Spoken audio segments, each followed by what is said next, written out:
order.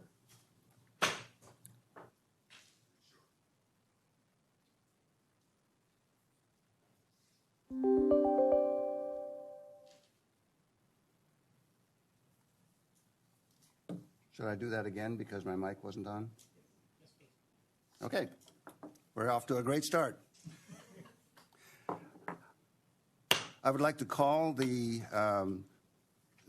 regular and special meeting of the Imperial Beach City Council, Planning Commission, Public Financing Authority, Housing Authority, and Imperial Beach Redevelopment Agency, successor agency, to order. Staff and Zoom participants, please mute yourselves, and when speaking at the appropriate time, please announce your name. I want to welcome everyone to our regular and special meeting on this June 16th, 2021. I'm excited to be joined by my colleagues on the council tonight as we progress towards full public meetings. We all look forward to having everyone wanting to participate in council government joining our meetings soon, and have directed staff to make arrangements for that to happen. Until then, we continue to improve our teleconference meeting process. This meeting must comply with Executive Order N2920 as extended by Order N0821 and all other provisions of state law. We hope everyone is taking the appropriate actions to address the pandemic and keep you and your loved ones safe. Before I ask the City Council to announce the public comment process, I would just like to add a word to my colleagues to be patient with me tonight as Mayor Pro Tem, and also that we have a very, very busy agenda, a lot of items, and I want everybody to feel free to ask whatever questions, make whatever comments you feel are necessary, even though it's a long agenda. It's an important agenda, a lot of important items on there. We'll just deal with the length of the meeting in good spirit. Also, we have a couple important items on closed session, so it's going to be an evening. We may as well, be ready for it being a later evening than usual. With that, I'd like to ask the Deputy Clerk to announce the public comment process. Thank you, Mayor Pro Tem. Members of the public are encouraged to submit their comments for any item on the agenda now via email to comments@imperialbeachca.gov, as no breaks will occur between agenda items. Please note in the subject line the item on the agenda that you wish to comment on. Specify if you would like your comment to be read aloud or just be entered into the record. Written comments will be read by the Deputy City Clerk or staff for only up to 3 minutes. Public comments will be accepted until the Mayor Pro Tem announces that the public comment for that item is closed.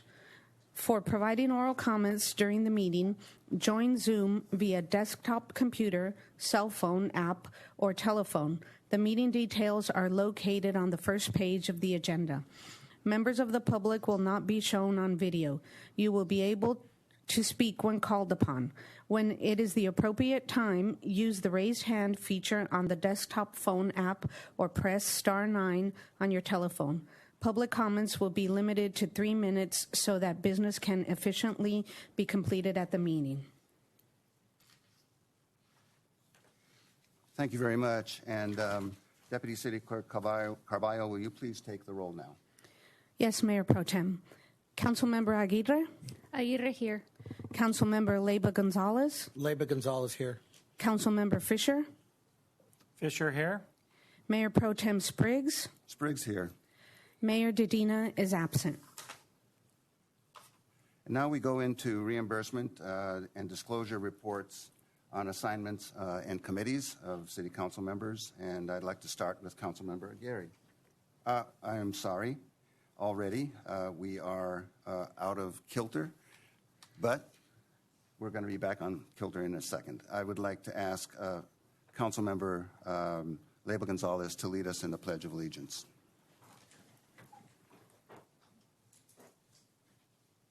I pledge allegiance to the flag of the United States of America and to the republic for which it stands, one nation, under God, indivisible,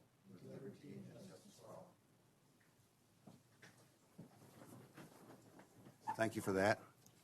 And now, Councilmember Aguirre. Thank you so much, Mr. Mayor Pro Tem, and thank you for your initial comments relating to, providing us with a space to speak freely and make questions as are needed. So I really appreciate that. On June 6th, I partnered with Supervisor Vargas to host a small community outreach meeting as part of her budget pop-up series. It was attended by several members here in the community who became familiar with the county budgetary process and who also had the opportunity to express priorities for our community. There was lots of great conversation, especially relating to youth investment, and not just as, jail prevention programs, but also just to help them thrive. And as looking at it through an asset-based lens rather than jail prevention for our youth. So that is the first type of budget community type of meeting that any supervisor in District 1 has ever conducted. And we hope that it's the first of many more to come. And then on June 8th, I was invited to participate as a judge in the first Scripps Institute of Oceanography and Rady School of Business Plastic Pollution Challenge. And I think it's of relevance to us here in Imperial Beach because the winning project had a model called San Diego Zero, which seeks to minimize single-use plastics at special events and also help cities transition once they have implemented single-use plastic bans, such as our city. So I thought that was really cool. And then on June 11th, I chaired the public security meeting for MTS in the absence of our chair, Monica Montgomery Stepp. We worked on approving a recommendation to extend our fare evasion pilot program, which has to do with decriminalizing those who are evading paying fare or that mistakenly didn't pay their fares on our trolleys in our system. And then we also approved a recommendation to switch from Allied Universal, which is our contracting company, for enforcement, to Intercon. They have a perfect track record when it comes to any lawsuits related to excessive use of force, which in the past had been an issue. So we're pretty excited to see what they have to bring to the agency itself. And then just finally, on June 13th, I attended a farewell breakfast hosted by Tijuana Innovadora of the U.S. Consul Sue Sarnio in Tijuana. She's been in office for 3.5 years now, and she has been a tireless advocate in our fight for water quality. We don't get to see her efforts because she, as a diplomat and a very, very strong advocate, has worked behind the scenes, but she has really made important steps that have led us to progress on both sides of the border, but especially in Tijuana. And then, Mr. Hall, can I just quickly ask you a question about, can you confirm for me the date of our council retreat? Thank you, Madam Mayor Pro Tem. I believe that there is a hold on August 6th for the council I'd just like to take the opportunity to announce that August 6th we will be holding our council retreat so that the public may have an opportunity to save the date and join us in some very important discussions moving forward. And that's it for me, Mr. Mayor Pro Tem. Thank you. Thank you very much, Councilmember Aguirre. Councilmember Leyva Gonzalez. Thank you very much, Mayor Pro Tem. On the 8th of June, the Bayshore Bikeway Working Group, the chair of the Bayshore Bike Working Group, National City Councilman Marcus Bush, and myself attended a meeting at the Sandag office with Hassan Karat from Sandag and retired Supervisor Greg Cox in regards to the Choice Creek connection, which is an additional route that is in the planning process, which can connect numerous communities from Southeast San Diego, Encanto, Lemon Grove, La Mesa, all to feed into the Bayshore Bikeway to ultimately be able to reach the Bay. The meeting went extremely well. We have a meeting this coming Friday as well. And I'd like to make an announcement on this Saturday, the 19th and the 20th, Lumbre Mexican Seafood, the Mexican restaurant, which is located at 13th and IB Boulevard. It initially opened during COVID. So for the past 19 months, she's been unable to have sit-down patrons inside her restaurant. So this weekend, she's doing a grand opening from 10 a.m. to 8 p.m. I strongly urge as many of our residents to go out and support her and taste the great food that her and her dad make there. It's just so important that we support our local businesses, especially more so because she's had to contend with the restrictions throughout the pandemic. And that's all I have. Thank you very much. Thank you very much, Councilmember Leyva Gonzalez. Councilmember Fisher. Thanks, Mayor Pro Tem Spriggs. Appreciate that. Really not a whole lot to report. Just had an opportunity to meet with Down Malcolm, our Port Commissioner. First time I'd really gotten a chance to sit down with him, and what a great guy he is. Really, really nice guy. I know that his heart's in the right place. Loves Imperial Beach, and he definitely puts in a lot of work, hard work for us to make sure that the port is supporting Imperial Beach sufficiently. So grateful for the partnership that we do have with the port. Kind of piggybacking on Councilman Leyva Gonzalez's comment about Lumbre. This is a unique time. Restaurants now don't have any restrictions. I work in the restaurant business, and people who do go out locally, please just be kind. Staff is short. People are a little overworked, but just be kind. So thank you. Thank you very much, Councilmember Fisher. I have a couple items to report. On the 3rd of June, I attended on behalf of Imperial Beach, the Metro JPA Wastewater Commission. On the same date, we had a virtual League of California Cities leaders, that's board members and committee chairs and vice chairs, virtual social.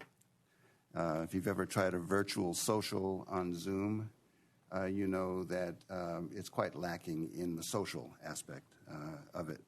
On the 10th, I met with Lieutenant Marquez to review the prior week's Pier Plaza incident, and I really want to express my appreciation to our great Lieutenant Marquez for his openness and willingness to talk about all aspects of that incident. On the 14th, last Monday, I attended the League of California Cities division, San Diego division. We discussed the status of coastal cities and our efforts and concerns there. And we had and those policy discussions we've been having with the Coastal Commission. And we discussed legislation, including proposed state housing legislation and its potential impact on all of our communities in the San Diego area and statewide. We particularly talked about some of the new accessory and junior accessory housing units, or ADUs as they're called, and junior ADUs, and how some of those actual requirements that are proposed but not yet enacted and still under discussion could impact our neighborhoods. On Thursday the 17th, I had my regular monthly Coastal Cities Group meeting, and the following day, the Sea Level Rise Working Group met. This includes 3 council members from coastal cities, 3 coastal county supervisors, and 2 members of the Coastal Commission and Coastal Commission senior staff. We are getting very close now to arriving at recommendations to go to the Coastal Commission that will streamline the local coastal program process significantly and add some objective standards for phased approaches to sea level rise adaptation, so that each community will have its own unique conditions at the forefront, rather than a sort of one-size-fits-all philosophical approach. On July 15 and 16, finally, the League of California Cities Board of Directors will be meeting in San Diego, and that will be an in-person meeting that I will be attending. So at this point, I would, let's see, where are we? I would like to see if there are any communications from staff And I believe that Chief French has an announcement. Chief French. John French, Fire Chief, Mayor Pro Tem, City Council. I just want to tell you a little bit about a program that we just started yesterday with the San Diego Humane Society. For the last couple of years since we've had the Humane Society, we've been taking dogs here at the fire station and either keeping them in the kennel or trying to locate their owners. So yesterday, firefighters went through a training program with the Humane Society, and we now have a microchip scanner here at the fire station, and we can scan the pets for a microchip, and if they have one, then we can get the animal back to their owner sooner, and the dog doesn't have to go to kennel, which will save travel and cost for the owners of the pets. And it did work. We had a dog turned in today, and our firefighters scanned the dog and put the QR code on their phone and put the information in. And in less than a minute, we got contacted by the owners, which just moved here from Virginia Beach, Virginia. And they were pretty frantic about their little Chihuahua missing. So we were able to contact the owner and reunite the pet with the animal in less than 10 minutes. So there was no stress on the dog and less stress on the owner of them having to try to find their dog or having to pick it up at the Humane Society. So it's a program that they're starting here in Imperial Beach. And on July 14th, they're going to be doing a media event here at the fire station. What's that? We're going to be doing a media event here at the fire station with the San Diego Humane Society. And they're going to have 10 or 20 animals that are going to actually get microchipped. And we're going to kind of kick off the event on that day. So if anybody's interested in being here that day, it's going to be 1 p.m. on July 14th. Thanks very much. Mr. Mayor Pro Chief Tem? French. Mr. Mayor Pro Tem, Yes. may I ask a question? Okay. Sure.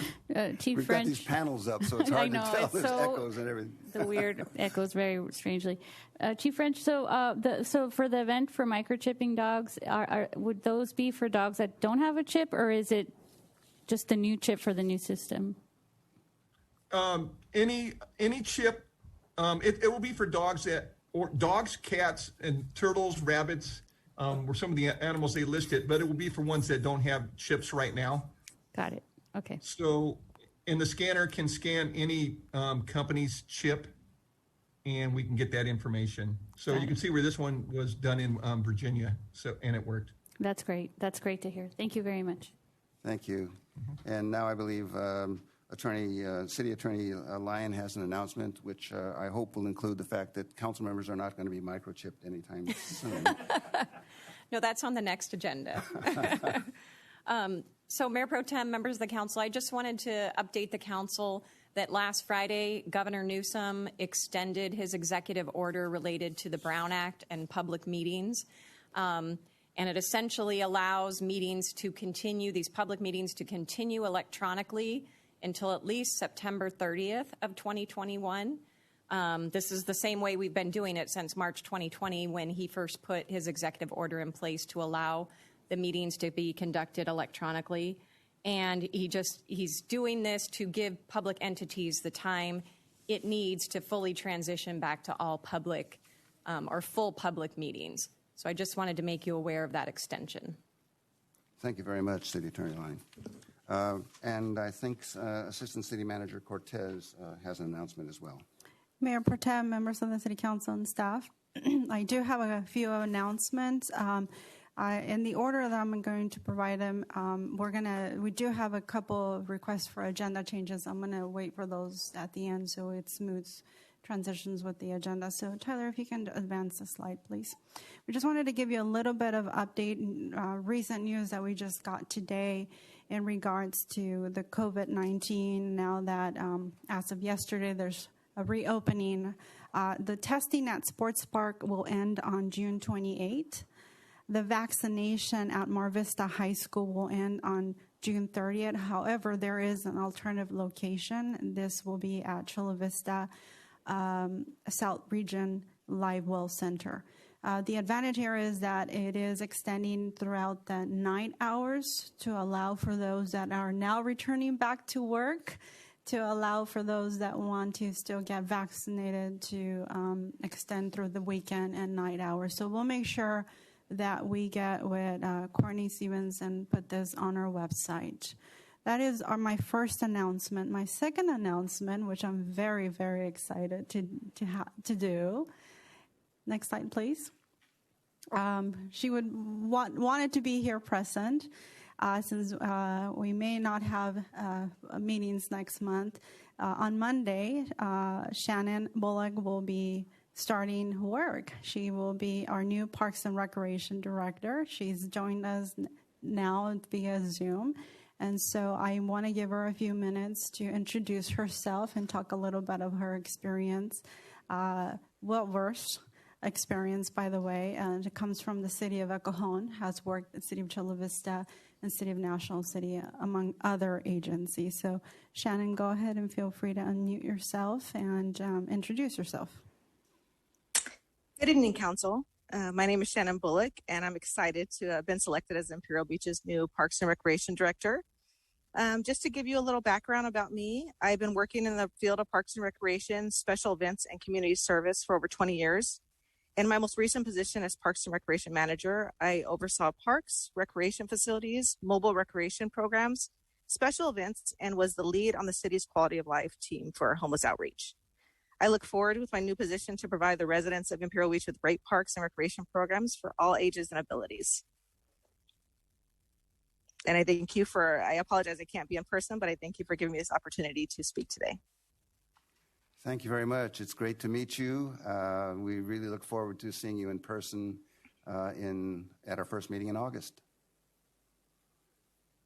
Thank you. Mayor Pro Tem, the next item is staff seeks to consider moving item number 2, which is the housing element, under public hearings right after presentations.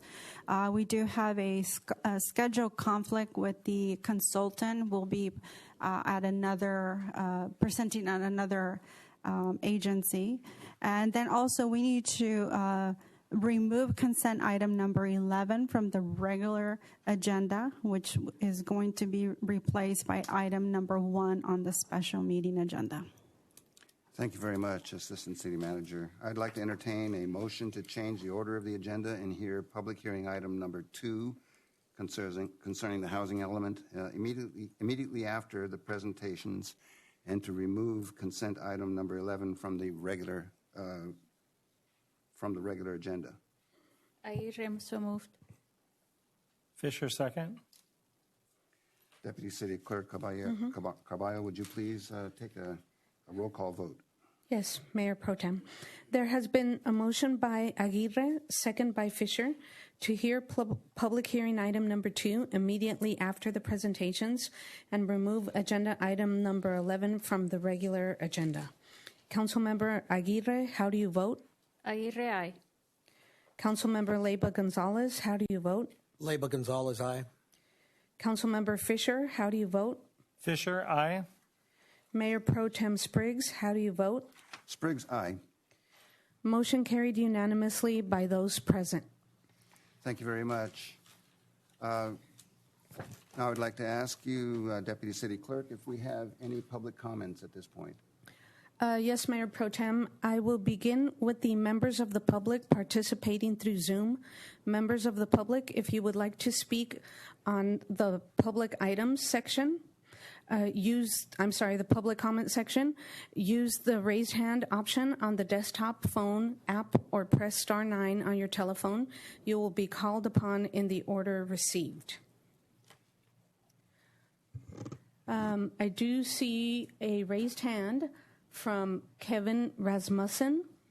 Please unmute yourself. Please state if you are an IB resident, and you will have 3 minutes. Hello, council members. Thank you for all that you do for our wonderful community. My name is Kevin Rasmussen. Me and my family have lived in Imperial Beach since 1994. Imperial Beach has come a long way. We have firsthand seen this town evolve to a safe, wonderful family community through all the hard work and efforts put forth through the mayor's office and the city council. The results are truly night and day, and we really appreciate and love it here. Fishing at the fishing pier has always been a big part of our lives. So many memories and friendships have been made on our fishing pier throughout the years. I have a large group of IB fishing friends that I'm representing today. There's around 400 to 500 of us that want to know exactly how many signatures will it take through a petition to have 100% of our fishing pier back and able to use for fishing. We need to know what the petition would need to say and how to go about establishing the official petition with the city. The very back of the pier has been closed to fishing because of COVID-19 and the restaurant's needs to accommodate outdoor seating. Now that the state mandate has been lifted as of yesterday, June 15th, there is no reason we shouldn't be able to use the back of the pier to fish immediately. It is closed without reason. We are also restricted from fishing at the front of the pier in the surf zone. There has always been a requirement for surfers and swimmers to stay 150 feet away from the pier, but they do not follow the rules, and the lifeguards instead let them break the rules and unfairly place restrictions on us who want to fish in the surf zone. There has to be some compromise here. Surfers have 3.5 miles of coastline to surf in Imperial Beach, and us fishermen are only asking for 200 feet of the 3.5 miles. Surfers have no rules, while fishermen are constantly being harassed by the lifeguards.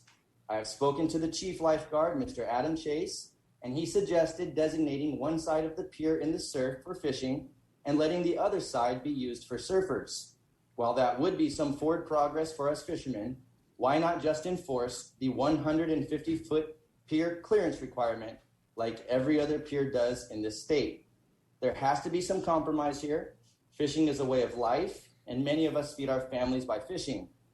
As the head official from the Department of Fish and Wildlife stated, most of us who use the pier to fish cannot afford a fishing license. This is our only resource, and it's absolutely unfair to the disabled community to restrict these areas that grant them accessibility to such an affordable and enjoyable recreation activity. So again, how many signatures do we need? How do we establish the petition? What does it need to say? And can we immediately start fishing in the back of the pier now that the COVID restrictions are lifted statewide? Thank you so much, council members.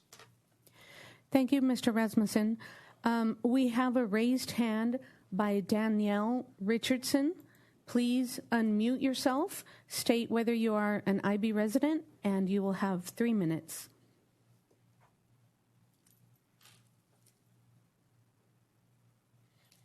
Danielle?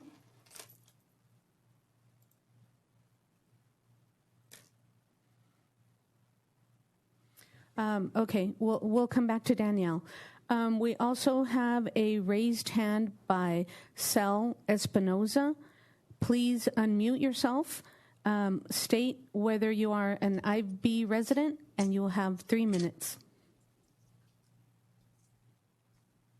Good afternoon, council members. My name is Sal Espinoza, and I am not an ID resident. I am here on behalf of CWA, Communication Workers of America. CWA is a labor union representing over 2,800 members in the region. Many of our members live and work in Imperial Beach. We currently represent many members in the telecommunications industry, and we commend the city for including measures to work around qualifications and contractor responsibility in its master license agreement with Verizon Wireless. Mr. Espinoza, I'm sorry, but this is for an item that is going to be on the agenda later on in the meeting. Right now, that's right. we're It's only item taking 9. public comment items. Okay, thank you. Okay, you can raise your hand when that item comes up before the council. Will do. The next person that we have for public comments is Lauren. Lauren, please unmute yourself. State if you're an IB resident, and you will have 3 minutes. Hello, my name is Lauren. I am an IB resident. I just wanted to remind the council that we still need to defund the police. Also, I'm curious, how did we even get a Parks and Rec director? I thought we couldn't afford that because we're giving too much money to the police. I really think that, especially considering recent events, that the police, they cannot be reformed, and they were very violent just on our very own pier, and I'm deeply upset by this. And the city council needs to take the recommendations that the ad hoc had made last summer. I'm really not having any confidence in your guys' ability to govern if we can't make progress given everything that has happened in the past year. I am just deeply distraught by it and wish that you would use your power to actually listen to the citizens and tell them and give us what we want. We don't want to feel unsafe in our communities. We don't want to feel harassed by the police. Yeah, that is all I have to say. Thank you. Thank you. It looks like Danielle Richardson is raising her hand again. Danielle, please unmute yourself. State whether you are an IB resident, and you'll have 3 minutes. Hello, I am an IB resident, and I'm calling today to discuss with you an issue we have. Last year, we had an ad hoc committee that recommended that we establish a civilian oversight team to watch over our sheriff's department so that when the sheriffs behave inappropriately, they are held accountable and we no longer have to worry about dangerous rogue sheriffs, occupying the city. Well, now, last week, an incident did happen and a sheriff did assault an innocent woman and press charges on her that are completely false. They said that she assaulted the sheriff, which is 100% incorrect. Now that sheriff, it's Sheriff Douglas, is still working at the sheriff's department. He's still running around this city, and I don't feel safe anymore. At any moment, he could attack any of us and then place false charges on us. And I'm disappointed that the city council didn't take the advice that we had given last year when we said, look, we need civilian oversight. These sheriffs need somebody watching over them to tell them that they can't just make up their own rules and play, by their own rules. So anyway, I guess I'm here to ask you now, how are we going to proceed with sheriffs who place false charges on people and refuse to respect the rule of law? How do we protect our community from rogue sheriffs?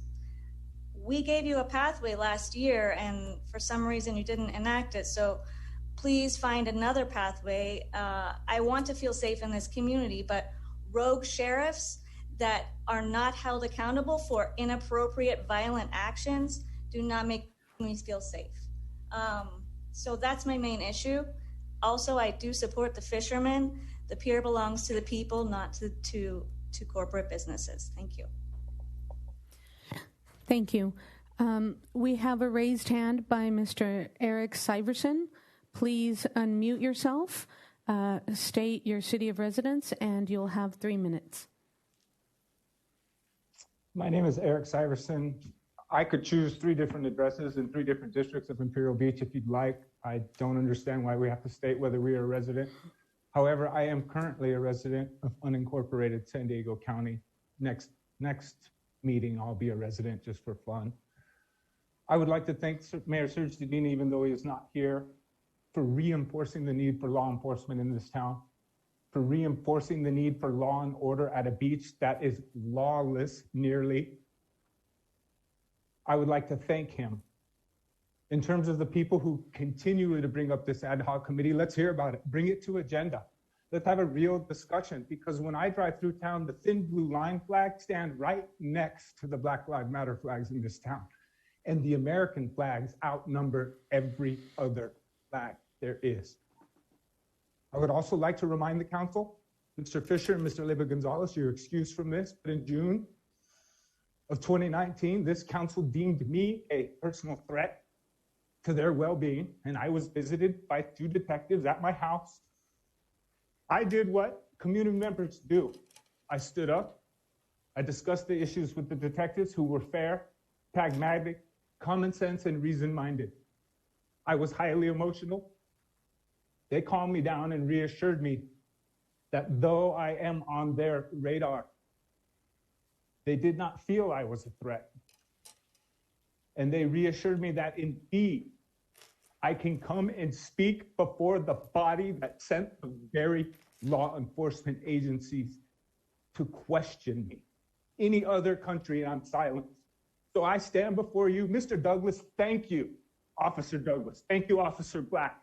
Thank you, Lieutenant Marquez, for having a professional run organization that feeds the needs of this community day in and day out. If it's no justice or no peace, Imperial Beach can show you no peace. Trust me, at Pier Plaza, this city will get down if you want to. Thank God the sheriffs are there. Beyond that, I would like to comment on consent item 2, consent item 6, and consent item 8. Consent item 2, I just have a question. Are all special event permits just going to be passed via consent item with no open discussion, or did I miss Hess's original discussion of this? And I fully support this event. But if that's how it's going to go, closed doors, and then you just do a consent item vote, that's unacceptable at this point. Thank you again, Lieutenant Marquez. Thank you, Detective Newman. Thank you, Deputy Douglas. And thank you to everyone who has stood up in this city silently for law and order, and I will stand up vocally for it. Thank you very much. Thank you. I don't have any more raised hands, and we don't have any written public comments. We have comments on other items, but not for public comments. Thank you very much. And thank you, all of those who have made public comments. We appreciate your taking the time to make public comments. Now I'd like to move into the presentation portion of our agenda. And being the elder on the City Council, I think it's only appropriate that I read the first proclamation that honors one of our respected elders in the community. And this proclamation has to do with the 100th birthday of Friel Allen. Whereas Imperial Beach resident Friel Allen will celebrate being 100 years old on Tuesday, June 22nd, 2021. And whereas after joining the United States Navy on August 7th, 1940, Friel Allen served his country in both World War II and the Korean conflict before retiring from the Navy on April 7th, 1960 at North Island Naval Station. And whereas Friel Allen served on the USS Colorado, USS Idaho, and the USS Carrier Bunker Hill, and whereas Friel Allen was one of the youngest chiefs in the Navy, achieving the rank of senior chief in 1958 as a member of the first group of senior chiefs in Navy history, and whereas Friel Allen was in the first group of aviation electricians in the Navy, and whereas the City Council of Imperial Beach desires to recognize Friel Allen for his service to his country and his community, specifically the City of Imperial Beach, now therefore be it proclaimed that I, Ed Spriggs, Mayor Pro Tem of the City of Imperial Beach, together with Mayor Serge Dedina and the rest of the City Council, take great pleasure in proclaiming June 22nd, 2021 as Friel Allen Day in Imperial Beach in commemoration of his service to his country and the City of Imperial Beach on his 100th birthday. Thank you very much, Mr. Allen. Now, Mr. Friel's Mr. Allen's family members are here from out of state and joining us via Zoom. We welcome you and thank you for coming here to witness this proclamation of Friel Allen Day in Imperial Beach. And we thank you, Mr. Allen, for your service to this country.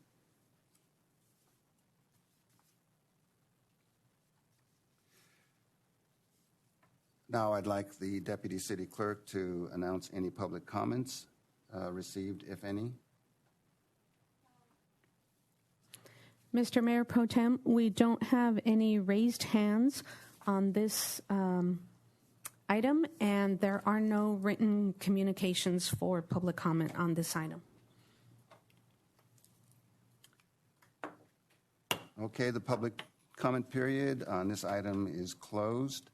I'd like to entertain a motion to approve the proclamation declaring January 22nd, 2021 as Friel Allen Day in Imperial Beach. Aguirre, so moved. Fisher, second. May we take a vote now? Okay. There has been a motion by Aguirre, second by Fisher, to approve the proclamation declaring June 22nd, 2021 as Friel Allen Day. Councilmember Aguirre, how do you vote? Aguirre, aye. Councilmember Leyva Gonzalez, how do you vote? Leyva Gonzalez, aye. Councilmember Fisher, how do you vote? Fisher, aye. Mayor Pro Tem Spriggs, how do you vote? Spriggs, aye. Motion carried unanimously by those present. Okay. All right, 100.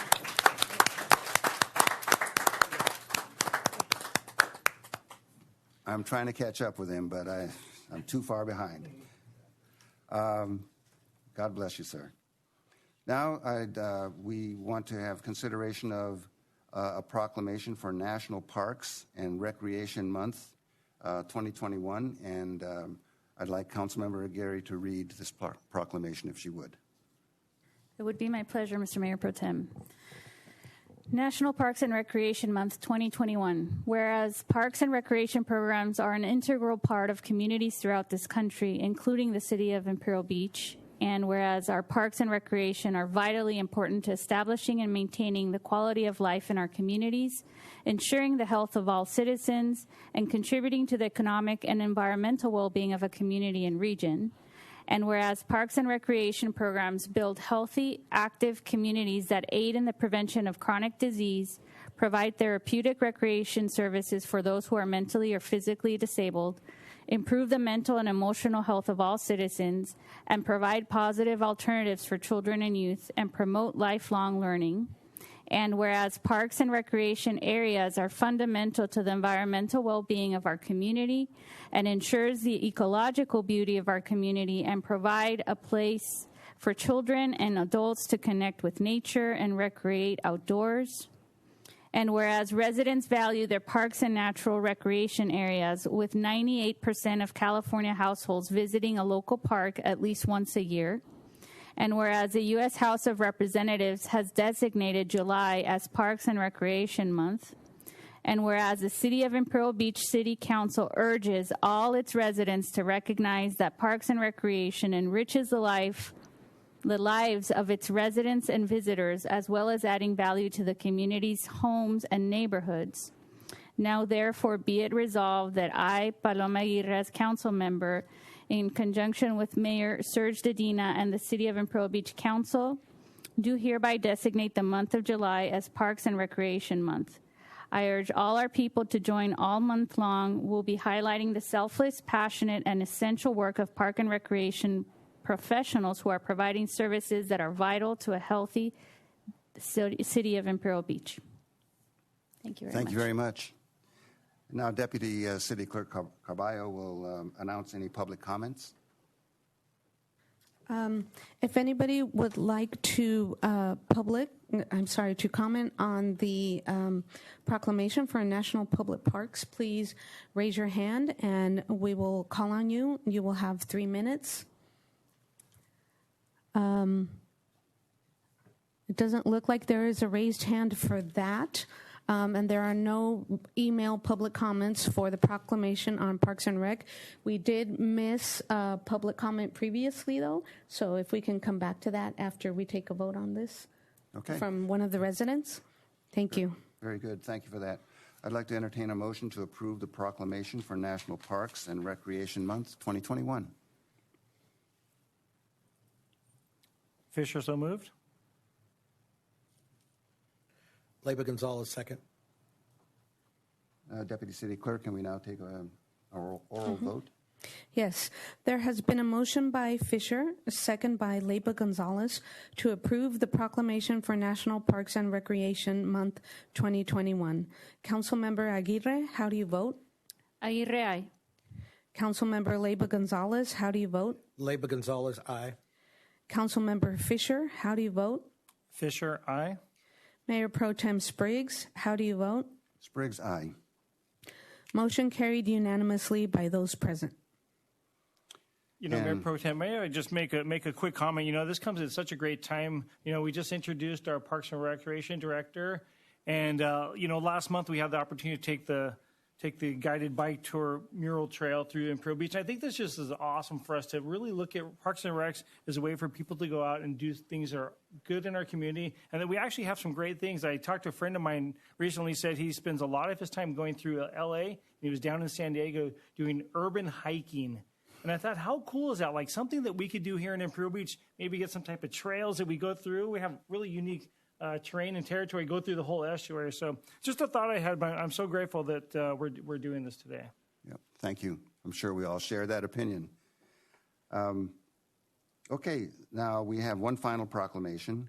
And this proclamation is a proclamation recognizing July 9th, 2021 as Boogie Board Day in Imperial Beach. And before I ask Councilmember Fisher to read the proclamation, I would just like to thank our former colleague, Lori Bragg, who was instrumental in, whose son was a champion boogie boarder.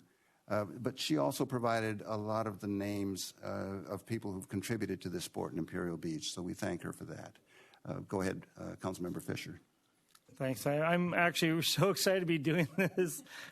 You know, boogie boarding was such a huge part of my growing up from the time I was 6 or 7 years old, going out to Gator Beach in Coronado, and to the time, you know, it was formative years for the people I know, for lifelong friends. I'm just grateful for this and for Tom Morey. So, 50th anniversary of the invention of the boogie board. Whereas the city of Imperial Beach is a coastal community that values ocean activities that make Imperial Beach such an attractive community in which to live and to visit. Whereas July 9th, 2021 represents the 50th anniversary of the invention of the boogie board, named by its creator, Tom Morey, because of his love for the ocean and his love for music. And whereas the boogie board in all its forms and various names has been an important part of the culture in Imperial Beach and the enjoyment of the ocean environment, residents have embraced and excelled in the sport of bodyboarding to include national champions, highly competitive teams, and whereas Tom Morey claimed that the boogie board is inspired by a focus on the spiritual unity of all humankind, and the sport contributes to a healthier outdoor lifestyle. And whereas the Let's Boogie 50th anniversary is an online and offline event taking place throughout 2021, led by Patty Serrano, the California Surf Museum, and the Global Bodyboarding Group. And whereas Tom Morey will be 85 years old this year and remains one of the most influential people in the history of surfing and bodyboarding.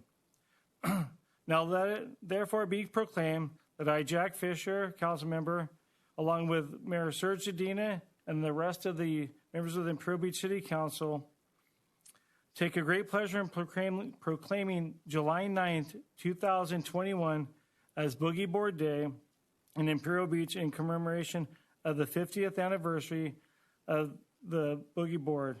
Special recognition is given to Councilwoman Paloma Aguirre, who was a competitor, Jeff Bragg, Lori Bragg's son, who was an amazing competitor as well, and great free surfer, Manny Vargas, good close friend. He was supported in the early 90s by Lori Bragg and did a lot of underground tournaments and really just helped a lot of young kids to this day. Katie Fallon, our comrade here. Chris Garanoni and Sean Backus of Bodyboarding International. Mike Conley, teacher and mentor. He was the first generation professional here in Imperial Beach, and I looked up to him a great deal. Jesse Ramirez, better known as Jesus, great sponsor for everybody in the community, and countless other supporters of bodyboarding in Imperial Beach. So I'm so excited, and I just want to give a shout out to any of my friends in the IBBC. That was kind of our thing, the Imperial Beach Boogie Boarding crew. Back in the late 80s, we tagged a few places on the pier that lasted for a few years. So they were very, very vocal, just on the one that was said submerged object under the ocean. So somebody was kind enough to put that up there. So thank you. I have to also commend Councilmember Jack Fisher for being one of the champion boogie boarders in Imperial Beach. And wasn't that a statewide or larger championship? Yeah, it was a national championship. National. Yeah, back at the Maury Boogie Championships in 1987 in the AAA division. So. Wow. Yeah. We have some expertise on this city council, that's for sure.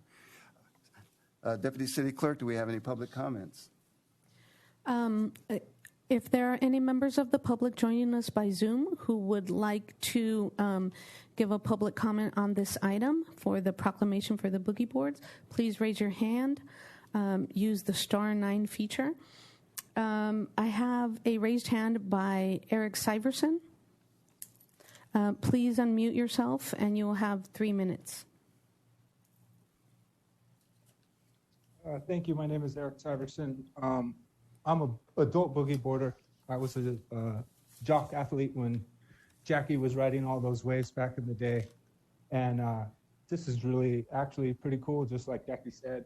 And I would like to also reinforce what Councilmember Fisher said about welcoming Ms. Bullock as a Parks and Rec director. As a community member, anything we do for kids just pays so many benefits down the road that, anything anyone needs for Parks and Recs, I'm willing to help. I just, because I'm class of '89, Mar Vista, I just have to mention a couple names that weren't on the list.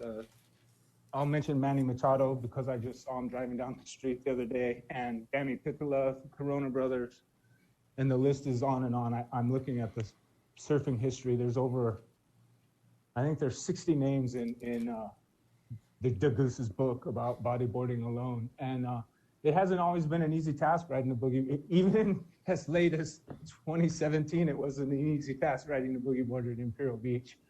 But it's just awesome. It's awesome to see this recognition. And I just hope we can build on things like this and build them into recreation departments. And also get along with the fishermen, because we all have to use that beach, like they say. Thank you very much. Any other public comments? Yes, it looks like I have a raised hand from Lauren. Lauren, please unmute yourself, and you will have 3 minutes. Hello, my name is Lauren. My comment is mostly directed at Syverson because I don't agree with him. I'm fine with boogie boarding, but I do think that the city needs to focus on serious issues, like defunding the police and making it a safe community. Like, it's nice that you have all these fluffy proclamations, but it doesn't really mean anything. It doesn't change anything that the city stands for. Like, do you want to stand for boogie boarding and having, whatever other proclamations you guys were talking about, or do you actually want to be an anti-racist city? Syverson just needs to stop licking some boots, and everyone on the council needs to start taking things seriously and making IB a reputable anti-racist town. I really think that it would be a much better place. People would actually maybe be safe and like enjoy actually going to their beach if they didn't fear getting beat up by the police. And yeah, I really just think that we need to take our community and reallocate resources so we can make a safe community, so we can have fun things. But I think it needs to come from changing the mindset of people in this town. We need to focus on actually fostering an anti-racist environment, not an environment where there are bullies, because bullies will not be tolerated. Bullies, either from the government or bullies from neighbors, do not make a safe community. And I know that you want Imperial Beach to be a safe, fun community, and I also don't want it to get gentrified. We don't want people to not afford to live here anymore. We want everyone to enjoy a free beach. The fishermen should be able to use the pier, and that's all I have to say. Are there any other public comments?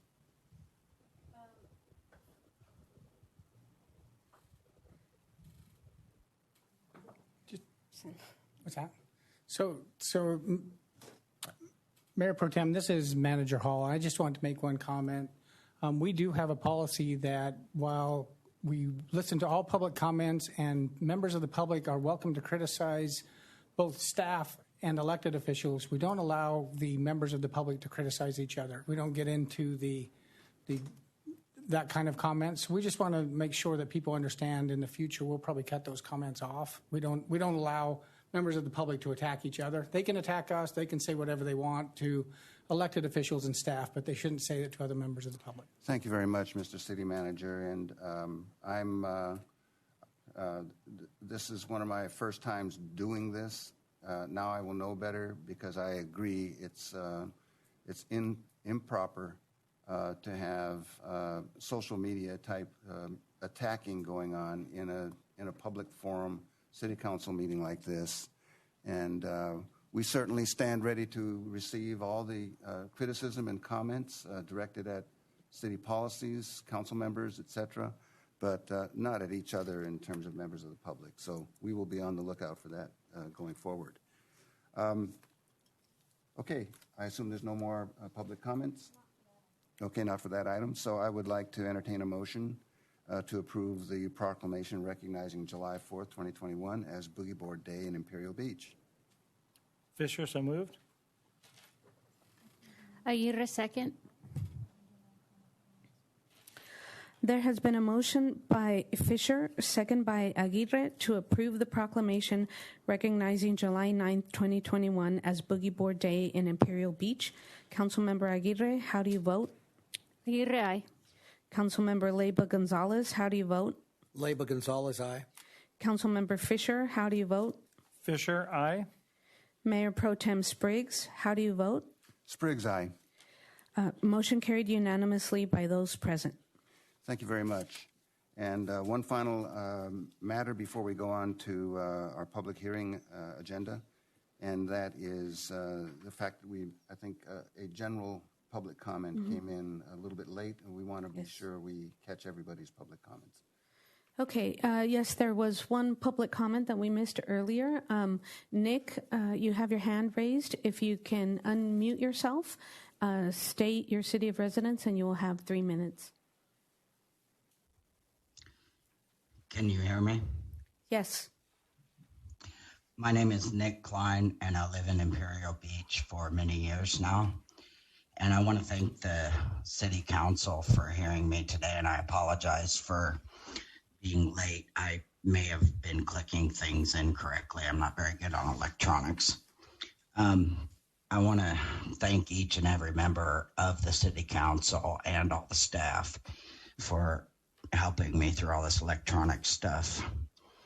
And a special thanks to Andy Hall for meeting with me over the past week or two, and to Jack Fisher and also Mr. Leyva Gonzalez. I really appreciate your time for meeting up with me and talking about the pier and the fishing situation on the pier and listening to our concerns as fishermen.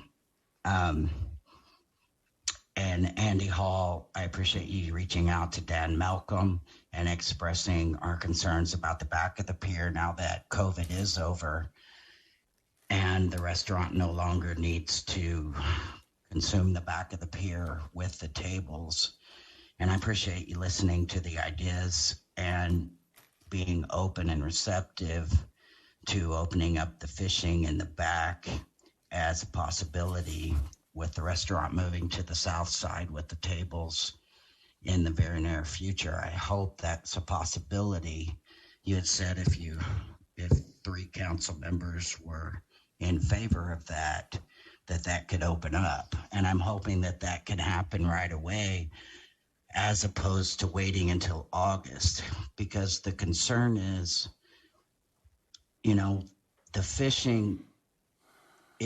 the fish pass through here. It's not a nursery location. When the fish pass through is when the waters are warm, which is the same time as when it's tourist season. So we need to get access to the fish at the same time as when it's busy for tourists. The big fish are at the back of the pier. When we're cut off at that gate, at the back upper gate, we can't get access to the big fish, which are 6 feet, up to 6 feet big, as opposed to before the gate and lower down to the lifeguard tower. They're only about 8 inches in length for the average size. But when we fish off the back, they're up to 6 feet long. That is the huge difference. And many families that are fishing out there is not just for pleasure, it's to feed their families. And there are many sports fishermen as well. But that pier is the only place, the only location that we can get out over the ocean unless you have a boat, unless you go to Ocean Beach, which is very Nick, far away. I'm for sorry, us. but you're out of time now. Thank you very much. I want more time. Thank you very much for your time. Thank you very much for that public comment and for all the others who have made public comments. And I can assure members of the public we are all listening and we take notes. And by law, we are not allowed to respond to individual public comments. Now I'd like to move on to the public hearing agenda items on our agenda, which are a couple very important items. The first is Resolution 2134, adoption of the 2021-2029 Imperial Beach Housing Element, GPA 21-0001, and its negative declaration.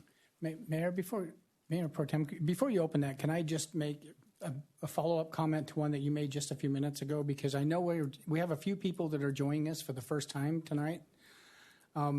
Yes, the Mayor Pro Tem mentioned that they cannot respond to your comments tonight, but he mentioned that they are listening to them.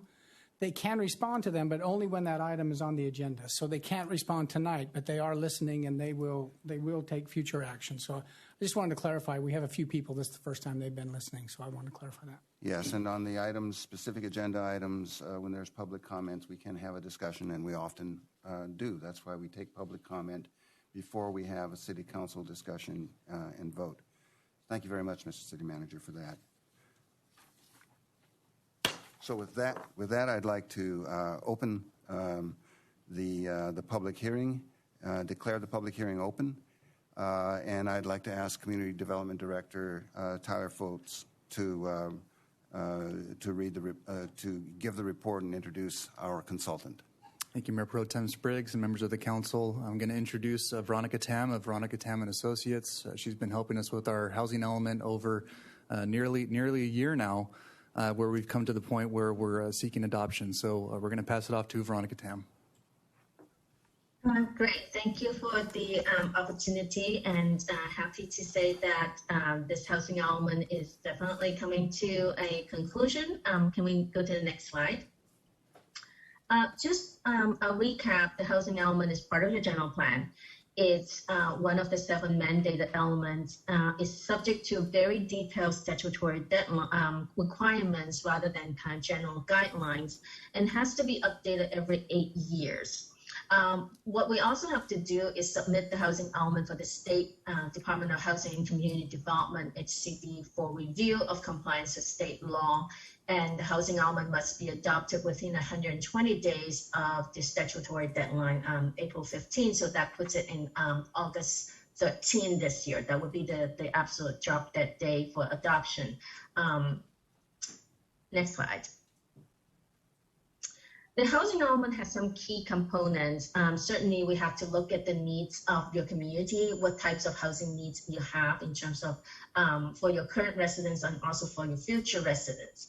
We need to look at constraints and opportunities available in meeting those needs. And particularly, we need to look at resources in terms of site capacity in meeting the projected housing needs through the regional housing needs allocation process.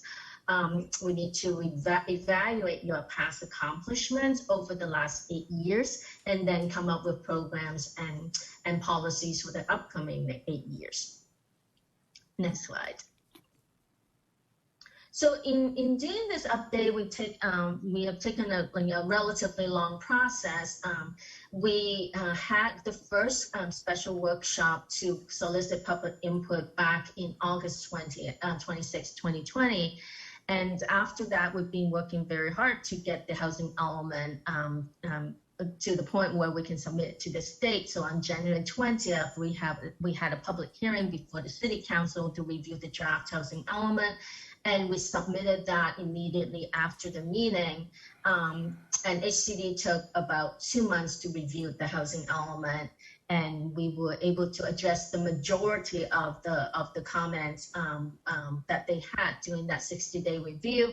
What we were not able to address was the new requirements, affirmatively furthering fair housing requirements, because the guidance did not get released until April 27th this year. So we were not able to fully address the comments on AFFH affirmatively furthering fair housing until the guidance was released. But we're happy to say that I think yesterday we did receive a letter from HCD stating that all the revisions that we've done in the housing element have been reviewed and they comply with state law. So if the housing element is adopted as revised, we will receive full certification of the housing element. And that's the reason why we're coming to you tonight with the adoption.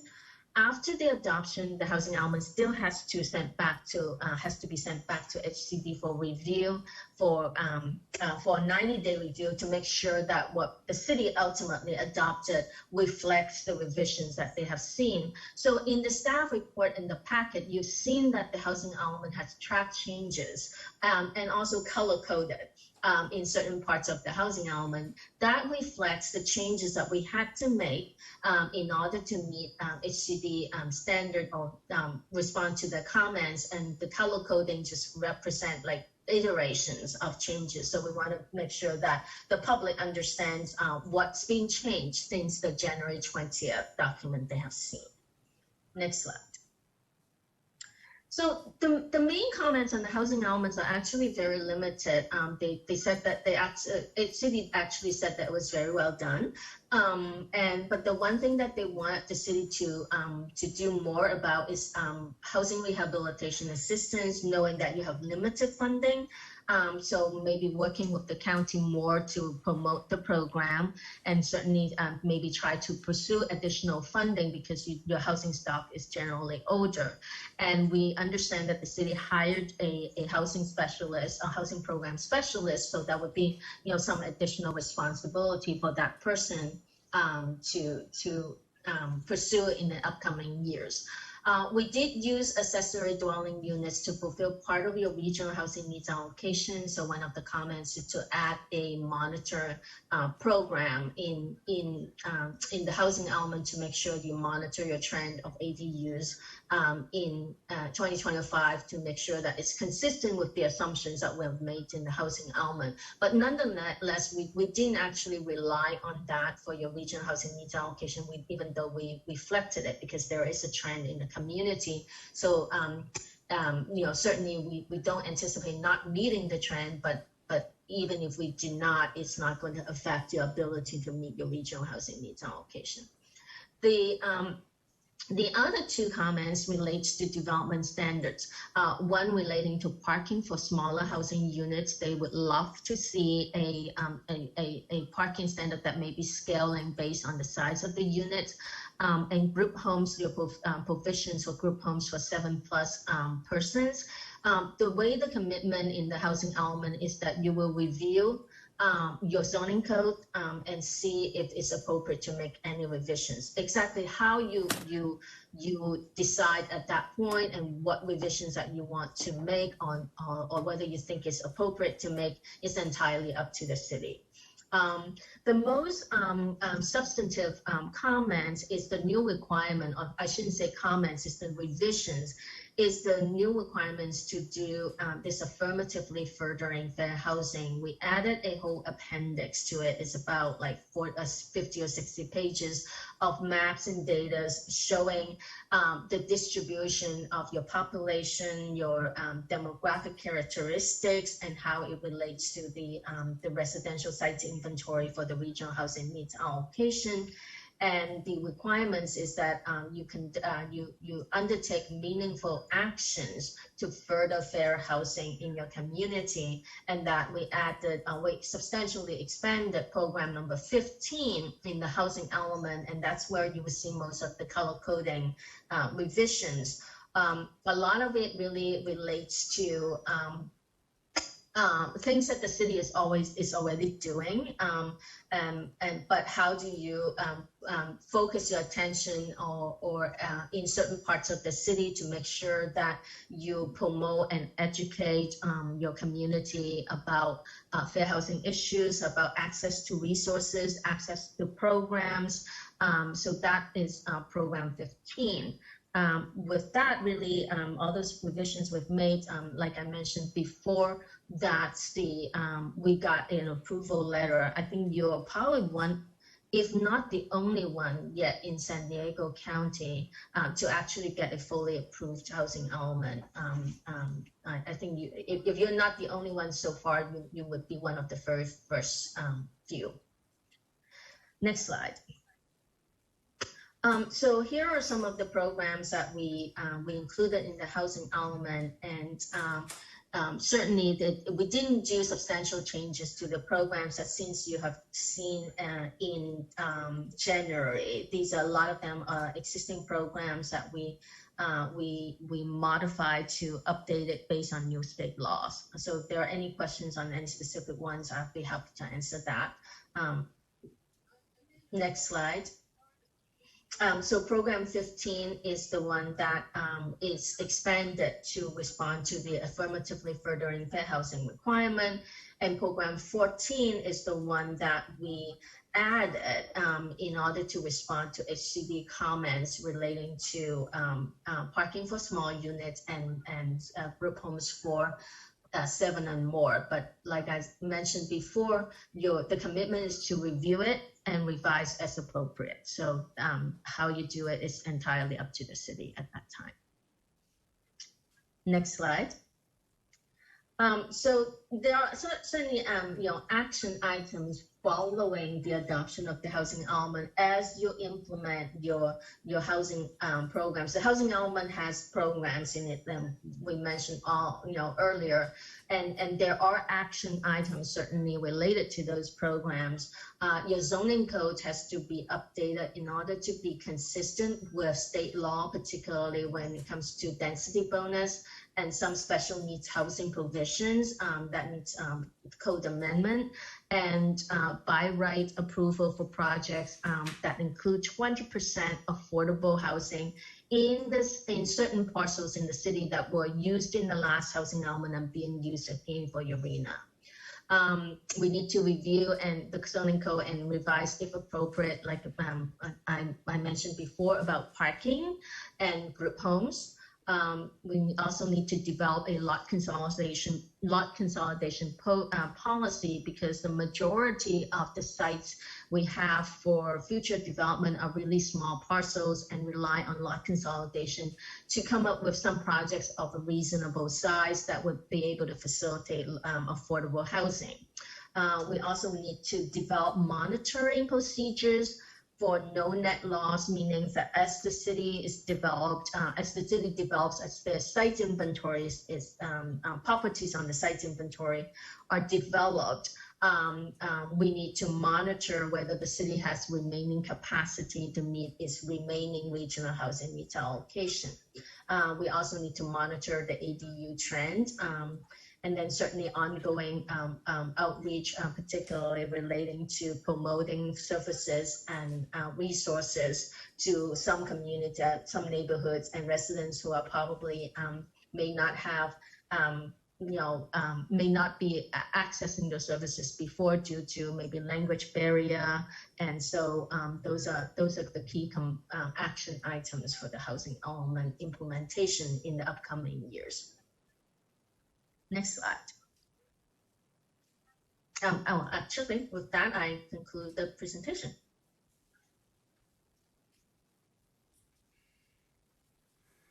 Thank you very much, Ms. Tam, for not only that great and succinct presentation, but all the work that you've done for the city of Imperial Beach and putting us in a position to have one of the first adopted housing elements in the San Diego area. Thank you so much.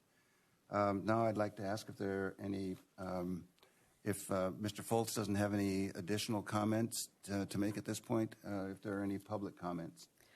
I will begin with the members of the public participating through Zoom. Members of the public, if you would like to speak on this particular item, use the raised hand option on the desktop phone app or press star 9 on your telephone. You will be called upon in the order received. I don't see any raised hands for this particular item.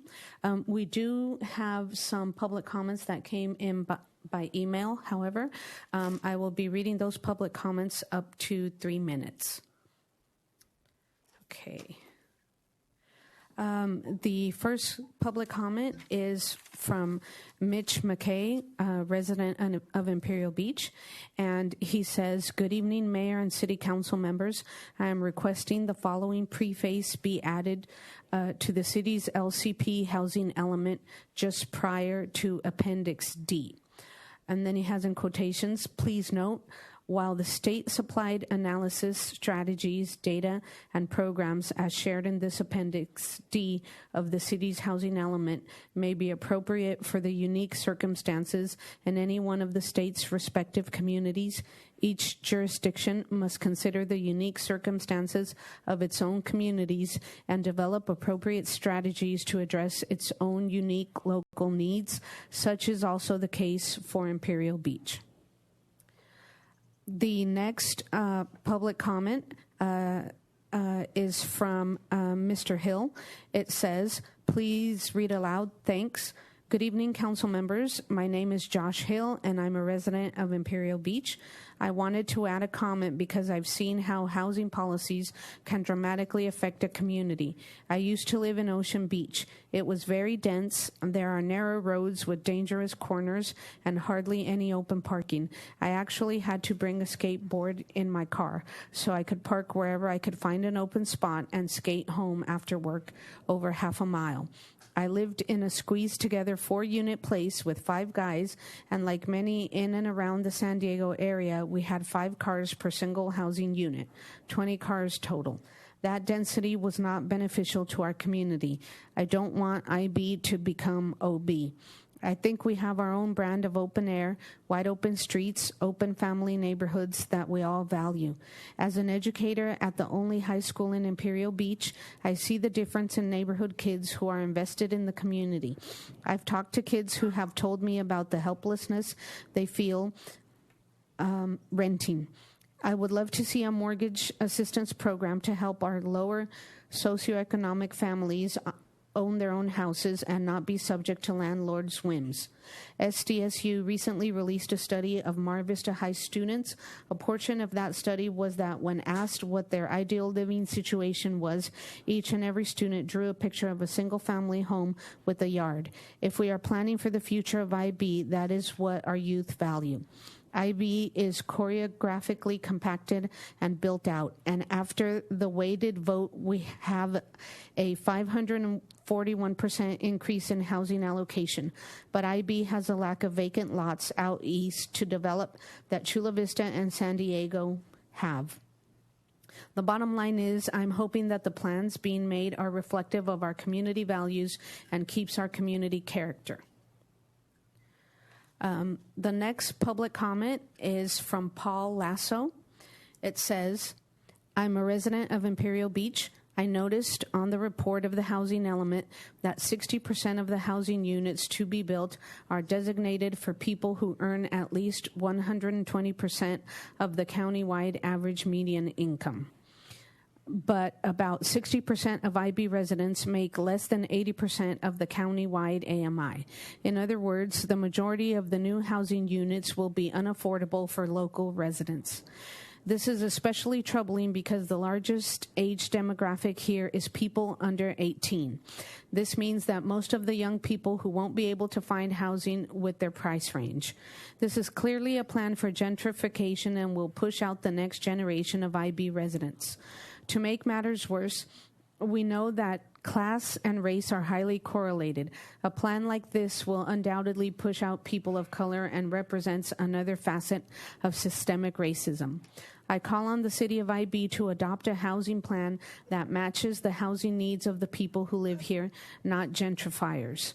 One option could be that the city itself purchases bonds from the federal government to finance mixed-income housing projects.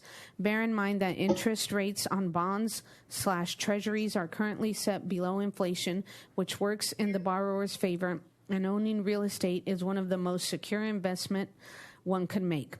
Revenue from rent could be used to pay off the debt, and the city could either continue to generate revenue through rent collection after the debt is repaid or sell the units to income-qualifying residents.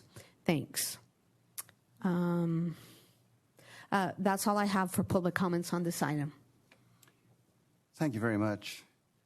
Now for any city council comments or questions, which can be directed to Veronica Tam or Tyler Foltz. Starting off with, should we go the opposite way? Councilmember Aguirre. Thank you, Mr. Mayor Pro Tem. I want to thank the folks who called in and shared their thoughts and public comments.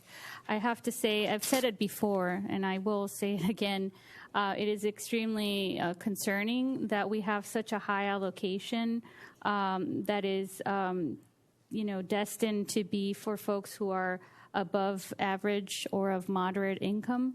I do agree with one of the callers who said that that's a recipe for gentrification. I would be interested in exploring how we can get around that if we can. I don't think that we can, but that would be something that would be interesting to explore.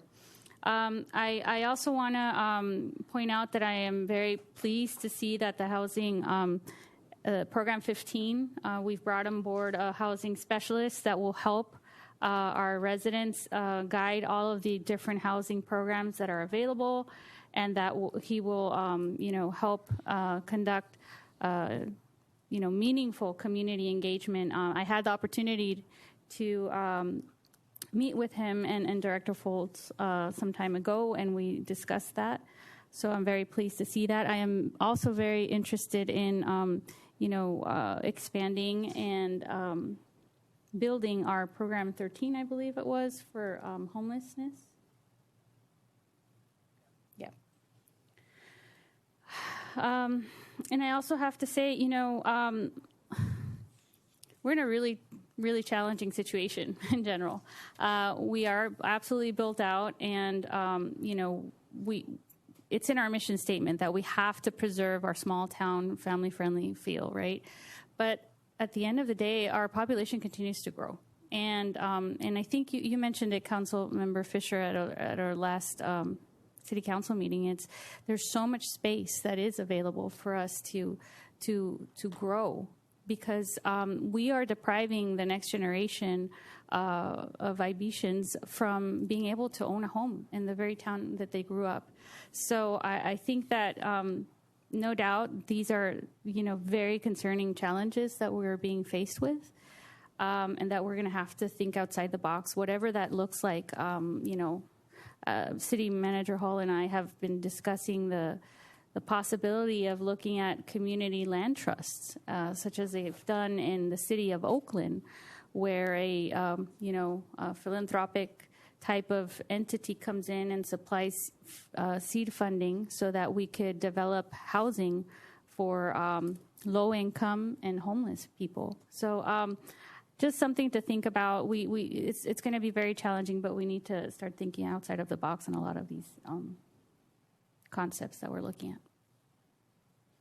Can I respond to the allocation of the numbers, since that was one of the items brought up? The numbers were allocated to us by SANDAG. So those are the numbers that were allotted. It would not prevent someone from coming forward with an affordable housing project, though. So even though our numbers are high for above moderate, it wouldn't preclude someone from coming in and providing an affordable housing project that would provide the same amount of numbers. We wouldn't be penalized for that. But what would their incentives be? Well, that's one of the programs that we're trying to figure out. Yeah, we need to be able to incentivize affordable housing, and that's one of the items in here is to prepare a booklet to show how you do it. Knowledge is power, so one of the things is finding out how you could do it and who to contact, and so we're trying to figure out a plan to be able to market, not only that, but be able to market housing programs and things along those lines as well. Right. Thank you. Thank you very much. Mr. Leiva Gonzalez. Thank you, Mayor Pro Tem. I have to agree with Councilwoman Aguirre that this is going to be a very unique and very challenging situation that everyone is going to have to pull together and work together as a collective group to try to hopefully address these issues. The district that I represent has to be the most dense in the city. So I go through those streets regularly, and I don't see how there's any room for any type of development, whether it be affordable housing or not. It's just something that we're going to have to work together and come together and hopefully find some feasible solutions. That's all I have. Thanks. Thank you. Councilmember Fisher. Thank you. Yeah, I just want to make a couple comments. I heard from Mitch McKay and kind of his comment of putting the disclaimer in front of Appendix D, which might not be a bad idea. Again, I think that as people review this throughout the state, they're going to come into the same situation, is that no city fits one size, fits all box, and they can't check the boxes. And I think that giving us a little bit of leeway would be super important. The one comment is I think it's Program 8. It talks a little bit about residential sites inventory monitoring. I think there's some areas that we have right now that probably could be used a little bit better. I was riding my bike through the city the other day, and it came through Siesta Sun RV Park, and I noticed that it's actually quite empty and has been for many years. And so there's maybe some possibilities of helping them figure out ways to put a little bit more units. Maybe look at small homes or something on a trailer. The ADUs or the ADUs we talked about might be an opportunity there. I do want to point out the study that Ms. Tam and Tyler have really worked hard on is great. This is not an easy task to talk about, nor for them to prepare these reports. But I really want to point out how unfair SANDAG and the RENA numbers that they've given us, how they've really created an opposite of what I keep hearing. That doesn't create any equity when, only 30% of the required housing has to be, low, moderate, or low income or extremely low income. That's just absolutely ridiculous. That doesn't solve any housing crisis that we might have at all. And, I hope that they really will look at what they've done to the small cities and have made all the requirements, because at some point it's going to backfire on them, just absolutely backfire, because it won't create housing for those who need it. It will create housing for those who can afford it. And I don't think that's where we want to head as a city or as a state. We need to provide it. And Councilmember Aguirre is right. My kids could never afford rent in the city. They've grown up here. This is their home. When I was a kid, I remember we paid $395 for a 3-bedroom, 2-bath. When I moved back here, and that was probably 1985, when I moved back into San Diego as a married man, my wife and I rented an apartment 2 blocks from the beach, $795. Absolutely affordable. Absolutely affordable. That same 2-bedroom apartment right now, I can't even imagine what it costs. So, it's frustrating, and I feel a little bit more emotional than I normally get about these subjects. But man, like, where do we really figure out what the right thing to do is? And this is why I don't like things coming from outside our city being stuffed in our face and making us do things that don't fit us. I wish there was a magic answer to this. I know there's not a whole lot of land that we can use. We have this amazing task of putting all this density in and making it work so, like Mr. Hill mentioned, so we don't become like Ocean Beach. All of us have gone to Ocean Beach. And it's not fun trying to find parking. I can't imagine living there 365 days of the week. It's a task. And I guess I'd have to start skateboarding again or get a scooter. But I'm really grateful to Tyler and to Ms. Tam for the great job they've done on this. And I really think that maybe there are some different alternatives we can look at to get where we need to be, so that our next generation of IBians do have a place to live within the city. Whether it's, in their backyard, in their parents' backyard, if they build an ADU, that might be an opportunity. But the fact is that we do have a 70% renter in this city, which puts pretty close to 70% of the people out of having the opportunity to live in an ADU that their parents built in the backyard. So, again, really, really appreciate the job that's been done, and I hope that we can get this done and submit it on time and get it approved. I know Tyler's really hoping we get this approved through the HCD. So that's all I have. Thank you. Thank you, Mr. Fisher. Indeed, all of you have highlighted the conundrum that we're in. Starting with our mission statement, and then how do we reconcile that mission statement of being a classic Southern California beach town, family friendly, et cetera, with the risk of becoming a high density community. And I've worked in Matthews area before. I've been in community meetings years ago there around the issue of parking, because the more density there is, the even more impossible the parking situation becomes for people. We already have that issue in Imperial Beach because we're a visitor-serving community, and we have that challenge as well. And the interesting thing, and Veronica Tam, I'm going to ask you a couple questions in a minute, but one of the big problems here, and is that a lot of the state mechanisms for incentivizing affordable housing create developer incentives, among which is reduction of parking requirements to almost nothing. So you have the prospect of higher density housing based on by right developer projects if they have a certain number of very low and low income units, combined with city incentives, which also award those kinds of projects with benefits that relate to waiver of some requirements, including parking. And so if we meet these numbers, we're going to not only create density, but we're going to create density without adequate parking and exacerbate our community's already existing problems as a visitor-serving community that receives, 8 months out of the year, thousands of visitors, coming into our community. So I think we are, in many ways, in a difficult position, and we continue to hope that our efforts to attack the SANDAG allocation through litigation on the mechanism by which that decision was made.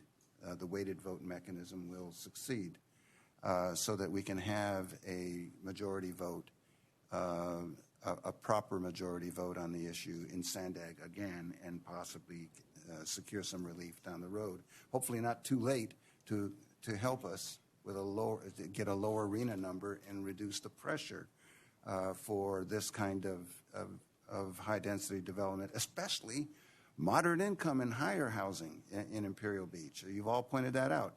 How ridiculous is that when we already are suffering exactly that kind of housing being developed and buying up small single-family homes and putting multifamily, at least 2 units or more, on those lots and selling them for unaffordable prices. So gentrification is underway.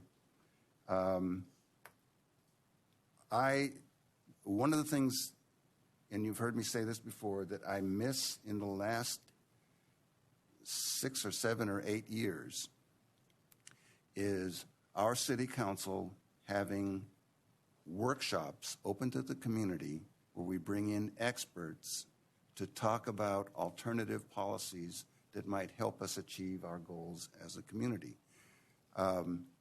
We have Veronica Tam as an expert, but her task is very specific to develop the housing element, not be our general advisor on how we can meet these requirements in a way that minimizes the impact on the community.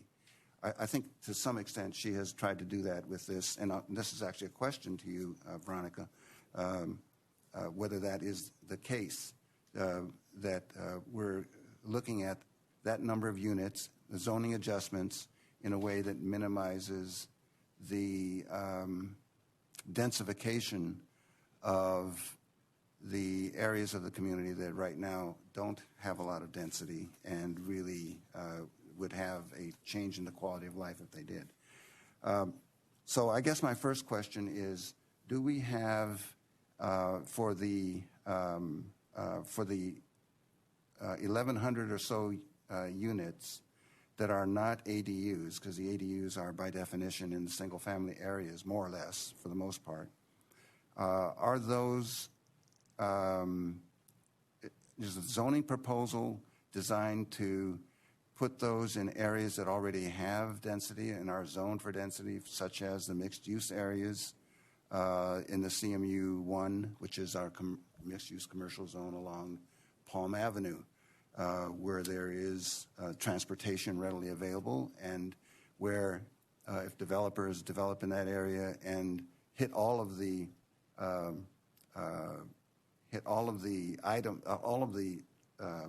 buttons that allow them to develop density and high-rise without parking, at least we have the hope that public transportation might suffice. So that's the first question I have, is are we looking at achieving density in that manner as opposed to the development of more density in the primarily residential areas? So I'll stop and ask you to respond to that.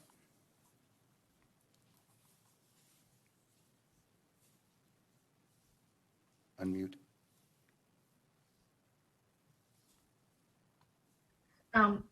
This is Veronica. When we look at the housing element, we did not use any development of, we didn't propose any changes in policies at all. And so that's your current existing land use policy, your mixed use policy.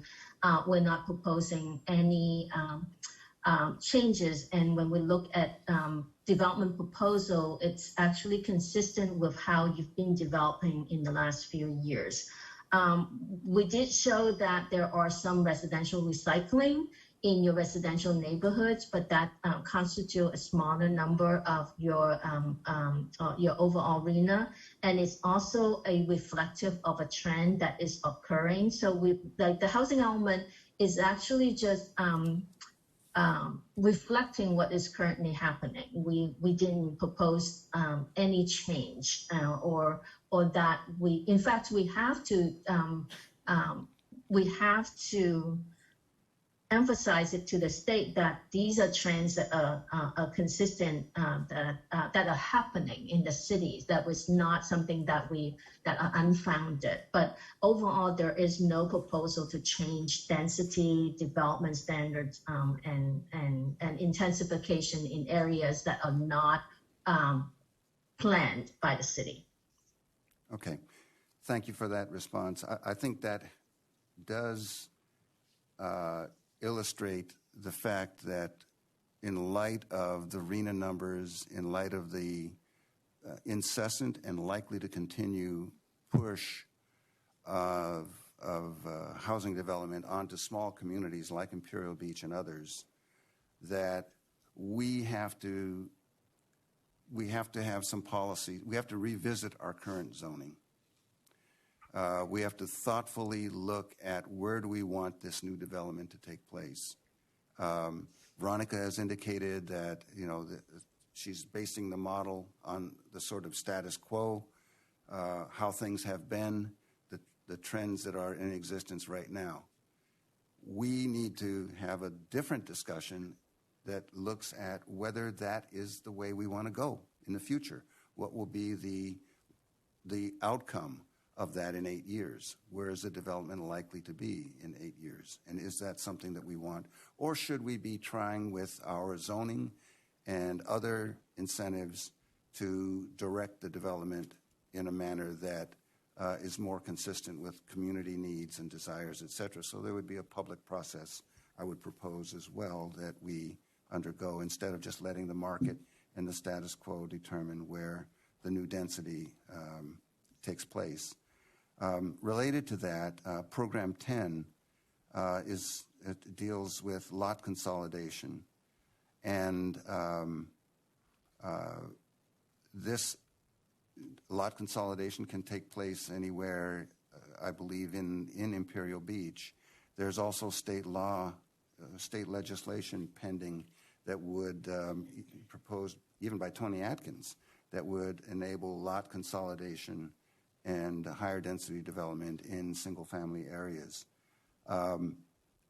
This is another area that we need to look at in a policy, from a policy standpoint going forward, not necessarily to be reflected in this housing element, but in future approaches that can meet the requirements of the housing element, but in a way that we steer as opposed to the market. So I would want us to look at, if there's going to be lot consolidation, that it be in the mixed use, commercial, residential mixed use areas as well, which already have small lots and make our Palm Avenue corridor, for example, hard to develop along the lines of the Palm Avenue Master Plan. Now, this goes back a few years when we did the Palm Avenue Master Plan. One of the constraints to the kind of mixed-use development that we would like to see there is that developers have to consolidate lots, and that's very difficult to do unless there is a zoning framework that makes that easier and a state law framework that makes that easier in that location, not everywhere in Imperial Beach. So, Veronica, just, not to draw this out, but the lot consolidation area of the in Program 10, what is your response to what I've just said about that? And is that, because I see that as a potential threat to the density challenge in our residential areas, unless we focus lot consolidation in areas where it's really needed and can benefit the city economically. The lot consolidation actually applies only to the mixed-use areas. It doesn't apply to the residential areas. Okay, well, that answers the question. Thank you very much. Finally, and I think you may have touched on this already. No, you haven't. Program 11, which is the has to do with density bonuses. As you know, in Imperial Beach, we have our own developer incentives that support the provision of affordable housing units, and developers get incentives from us to do that.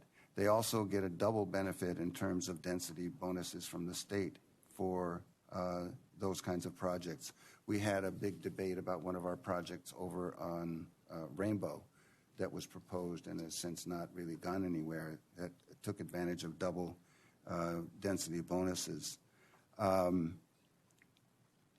Is there room for us to revise our zoning so that if a developer is taking advantage of state legislation regarding density bonuses, that they don't also get local benefits at the same time, essentially, double dipping in terms of density and no parking? That is certainly possible. The minimum requirement is that you meet state law. What you do above and beyond is entirely up to the city. And if you feel that the state law density bonus is already quite generous and you don't need to provide any more additional local bonus, that's up to you. Legally, you certainly can do that. Okay. And finally, just a comment on ADUs. And this was part of a discussion that we had at the League of California Cities San Diego Division meeting on Monday, where we were talking about new state legislation regarding ADUs.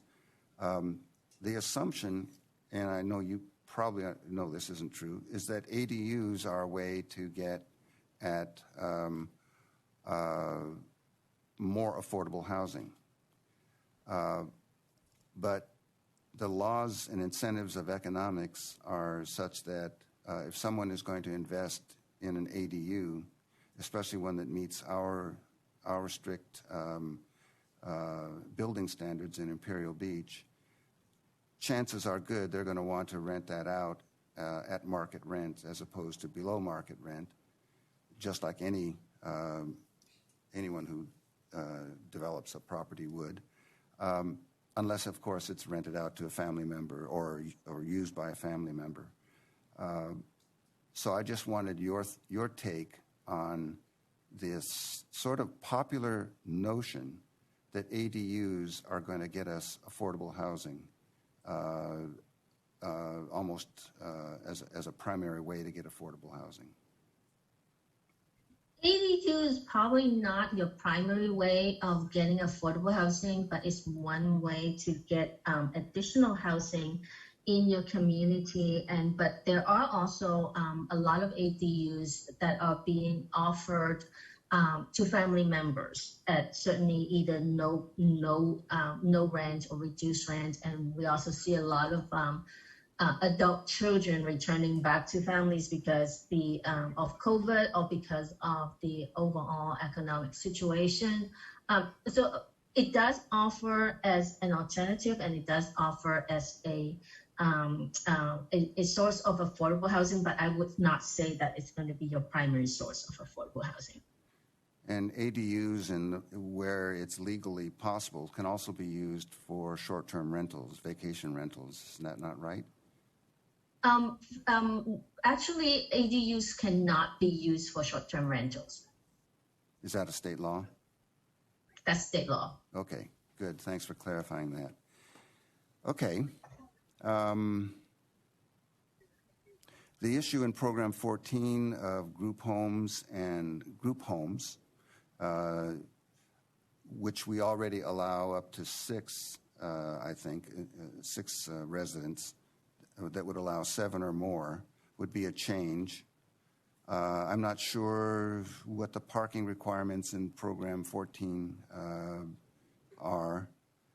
Maybe you could elaborate a little bit on that. But I am relieved by the fact that you said that this is something for the city and city council to review and come up with our own solutions. It's not a requirement by Housing and Community Development Department. Over to you. So exactly like you say, the parking requirements, they're a little concerned that your small units are the same, requires the same parking as a larger unit. So they would like you to take a look at it. But usually the commitment is, review and if appropriate, revise. So it's entirely up to the city what you decide to do. And the same thing with regard to group homes, which are often correct. Give us a short description of what our typical group home uses are, just for the record.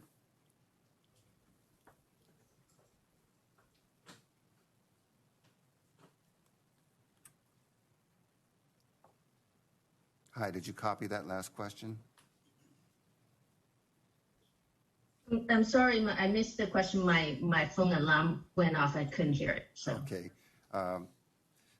I asked you to give a brief explanation for what is meant by group homes and what some examples are of group homes. Those are residential care facilities, usually group homes for children, for people with disabilities, residential care for the elderly. There are a variety of group homes definitions on the state level, but those are usually licensed and regulated by the state. And there's also group homes available for people involved in some kind of a rehabilitation program as well, correct? I'm sorry, I didn't hear the second portion of that. Group homes are also one of the tools used for rehabilitation of various kinds. Is that right? Correct. Okay, and that could be drugs, it could be alcohol, it could be abuse, it could be any number of things. That's a way of putting people who need the support in an environment that is more conducive than an institutionalized kind of environment. Is that right? Oh.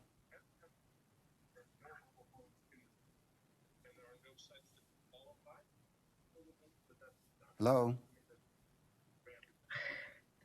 I'm so sorry.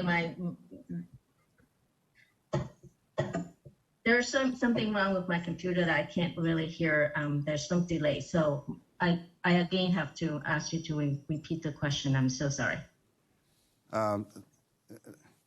The question was whether group homes are frequently used for rehabilitation support for persons who need to recover from alcohol, drug abuse, victims of violence, etc. Just to understand what the full scope, because I'm not sure you've described the full scope of group homes and that are supported by organizations, nonprofits, and others. There are a variety of types of group homes. There are probably about 6 or 7 definitions of different types of group homes. There are group homes for the children. There are group homes for the elderly. There are group homes for adults who are usually either with disabilities or they are considered to be disabled if they're on some kind of rehabilitation program. And most group homes are run by nonprofits or they are run by organizations, but all of them are regulated by the state. When we're talking about licensed residential care facilities. Okay, thank you. So I just really had one other area to ask you about, and that's something else that's come up in the League of California Cities context, and that is the coastal cities, coastal zone areas, the application of some of these developer incentives and requirements for the development of more density in the coastal zone, which may or may not be seen in the same way by the Coastal Commission as the other state regulatory body, Housing and Community Development, sees it. So is there any potential relief in the coastal zone from some of the elements, the housing element requirements that we're dealing with here? No, I think unfortunately also like coastal requirements are actually more stringent, very often more stringent, but you do have to comply with both. That's what I thought you were going to say. And the last thing, and I think you touched on this earlier, but it would just be good to be clear about it. If despite our approving this housing element tonight and all the good faith efforts we make going forward to adhere to it, we do not achieve the 1,300 plus units in 8 years, what are the foreseeable consequences of that for Imperial Beach? If that unfortunate or fortunate, depending on your viewpoint, thing occurs? As of now, there is no consequence because the RENA is a planning goal, it's not a production requirement. So you would not have there's no penalty for not producing the units. Now, 4 years from today, April 15th, 4 years from April 15th, the state would do a monitoring and see how far off you are. And if you're not meeting the RENA halfway, then you would be, jurisdictions would be considered eligible for like by right approval of housing. However, that by right approval, a developer would have to meet 17 different conditions in order to get that. And so far, there hasn't been a lot of communities or a lot of developments that would be able to qualify for that statewide. So that requirements is actually pretty limited, and but that is the only consequence as of now. Okay, with that, I appreciate very much your responding to the questions, many of which were just to try to draw out some of the nuances in this housing element. And again, thank you very much, Veronica, for all of your work on the housing element and for getting it to the point where we've received a letter from the Department of Housing and Community Development that if it goes forward as is, it will be approved. So thank you very much for that. Mr. Mayor Pro Tem? Yes. I'd just like to come back to a couple points you made earlier, if I may. I just want to first echo your idea of hosting more community workshops or more workshops in general for us and for community to further discuss this important issue for all of us. But I guess my second question is a little bit more to do with what you raised, the zoning, and the RENA allocation. You were suggesting, and I wanted to see if I can share my screen just so I can pull up the zoning map, because we were talking about the zoning in the CMU1 area of Palm, right? I gotta figure out how to do that. So it's the red area on the map. So if we were to completely build all as much as we can in that area, would we meet our RENA numbers? Is my question. If we were to rebuild every lot in that area, I mean, it's possible, sure. Well, but is it probable? It's not probable, no. Okay. We'd likely need a mix. Yeah, so, and then let's take a look at the yellow area here in the map, which is almost 50% of, I don't know, I'm just visually assessing this. That's the single-family residential zoning. Are we planning on or are we considering or thinking about expanding, if and when we look at our zoning code and ordinance, when we don't meet our deliverables for RENA, are we thinking about that as well? And that's, it's obviously a rhetorical question, but it's something that we need to start thinking about. And that's what I would, coming back to the point of, I think you made the point, Councilmember Leo Gonzalez, of how dense District 4 is and how undense District 2 is.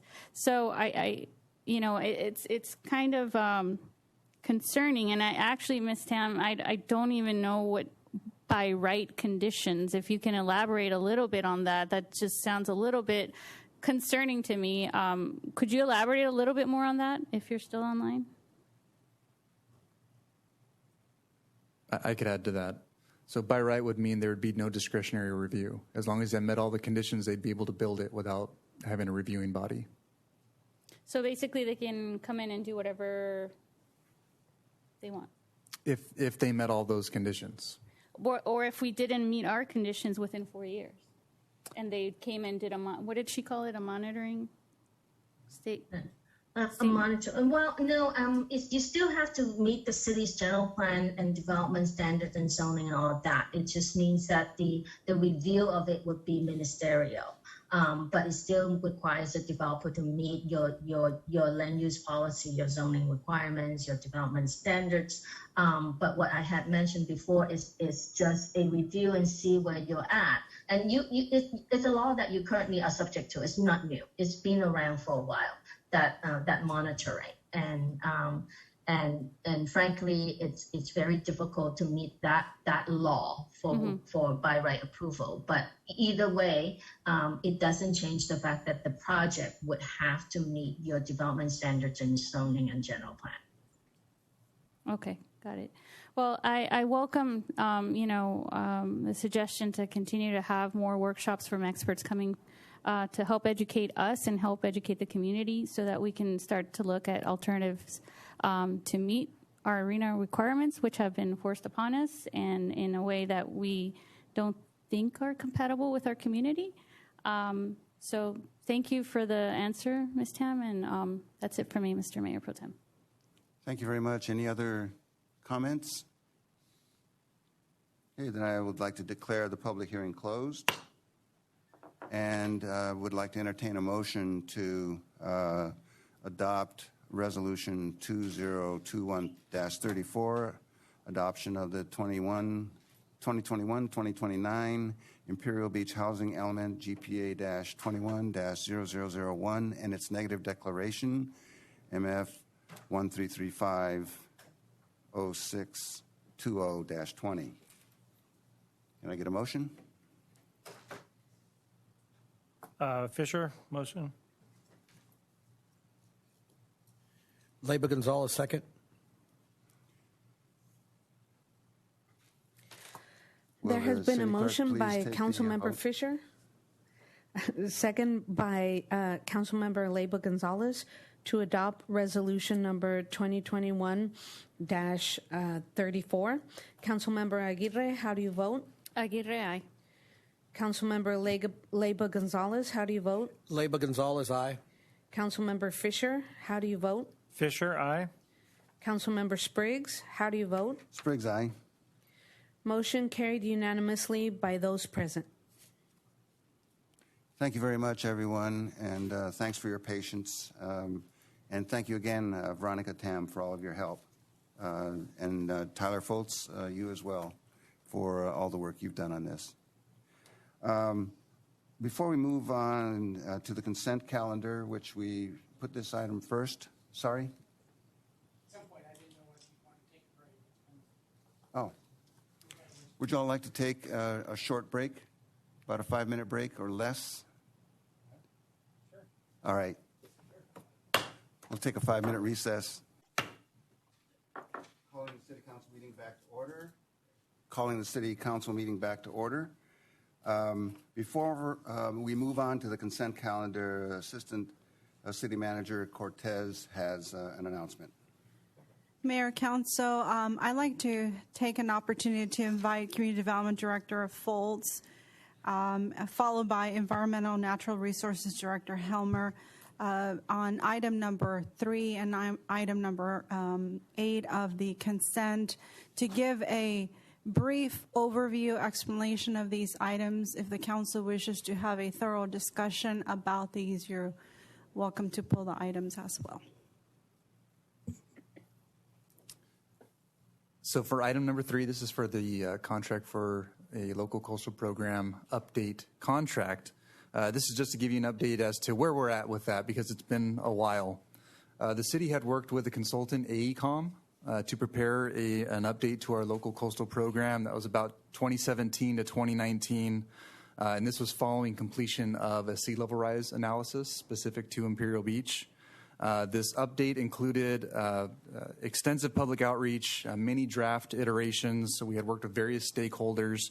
And as we prepared to adopt this local coastal program towards the end of 2019, we received a letter from the Coastal Commission with extensive comments asking us to address a variety of issues. Because the Coastal Commission would need to certify our document, we need to address their comments. By the time that we received that letter, our grant funds had been depleted. Both the city and the city's consultant had lost key staff that had been working on the project.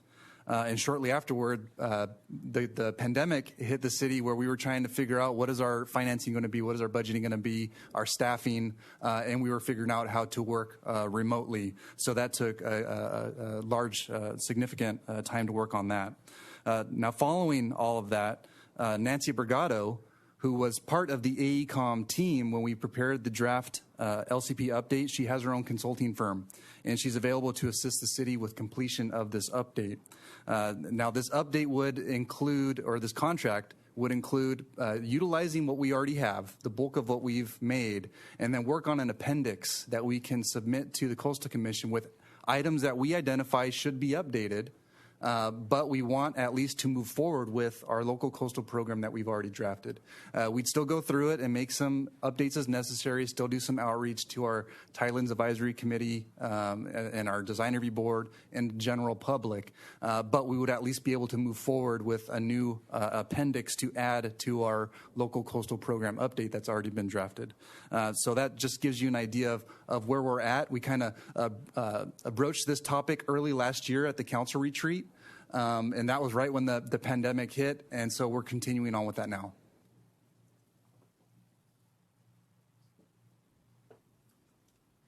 Okay, Chris Helmer, can you please unmute yourself and provide a brief overview on item number 8?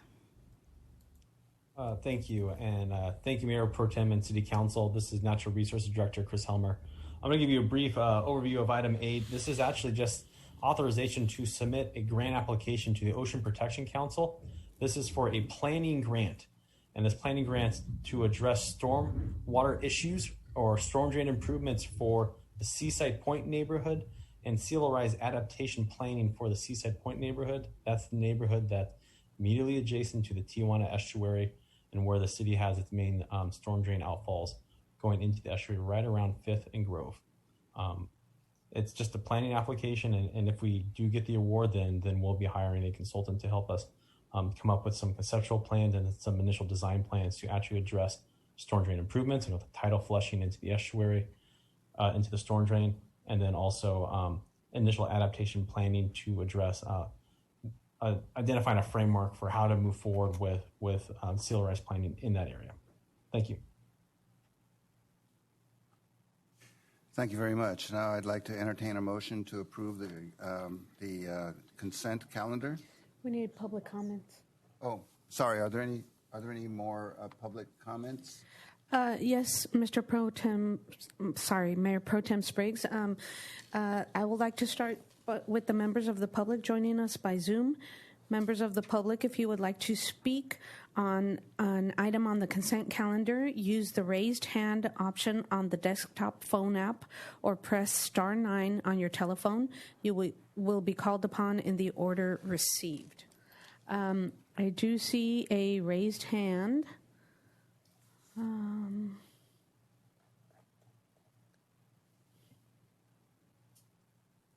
By Eric Syverson. Mr. Syverson, please unmute yourself, and you will have 3 minutes. My name is Eric Syverson, current resident of unincorporated San Diego County, but I have family has vested interests. I actually wish to comment on 2, 3, 6, and 8, which would be 12 minutes by my count per agenda item. With 2, Mike has special event permit. If this is how special event permits are going to be approved, you need to do outreach to the public to nonprofits, to service groups, and let them know how to go through the process. It should be a simple link on the front of the city's website. It seems to me right now only private organizations and ones that have a little heft at that know how to get special events through. And then apparently it's consent calendar, so there's never any discussion. In terms of number 3, the fact that Nancy gets to jump right in and make more money off a local coastal plan that we don't need because Ms. Tam just told us you guys control none of the building in town. It's all infill. It's all determined by mass transit corridors, and the RENA number will be reached easily no matter what you all decide. But if you want to pay Nancy, that's fine. I have, as I have always had, problems with the sea level rise issue. That everything is based on that report, and that report is faulted, tremendously faulted. And yet there's 4 or 5 massive projects within the city that involve that sea level rise report done by Revell. It boggles my mind to think that Revell never came and looked at the place before they wrote that report. And it boggles my mind. AECOM, but how they signed off on it originally, I don't know. How Nancy Bragago is going to sign off on it, I don't know. But apparently they believe wholeheartedly in progressive environmentalism and the unintended consequences of that. I've only used about 2 minutes, but now I will go. Mr. Syverson, really you've got 3 minutes, Mr. Syverson, for your comments on the consent agenda. Thank you. That's it? 3 minutes, Mr. Spriggs? I thought it was 3 minutes per item. 3 minutes comments on the consent agenda. Per item, thank you. Correct? No. Go ahead. You still have a minute left. I have no further business.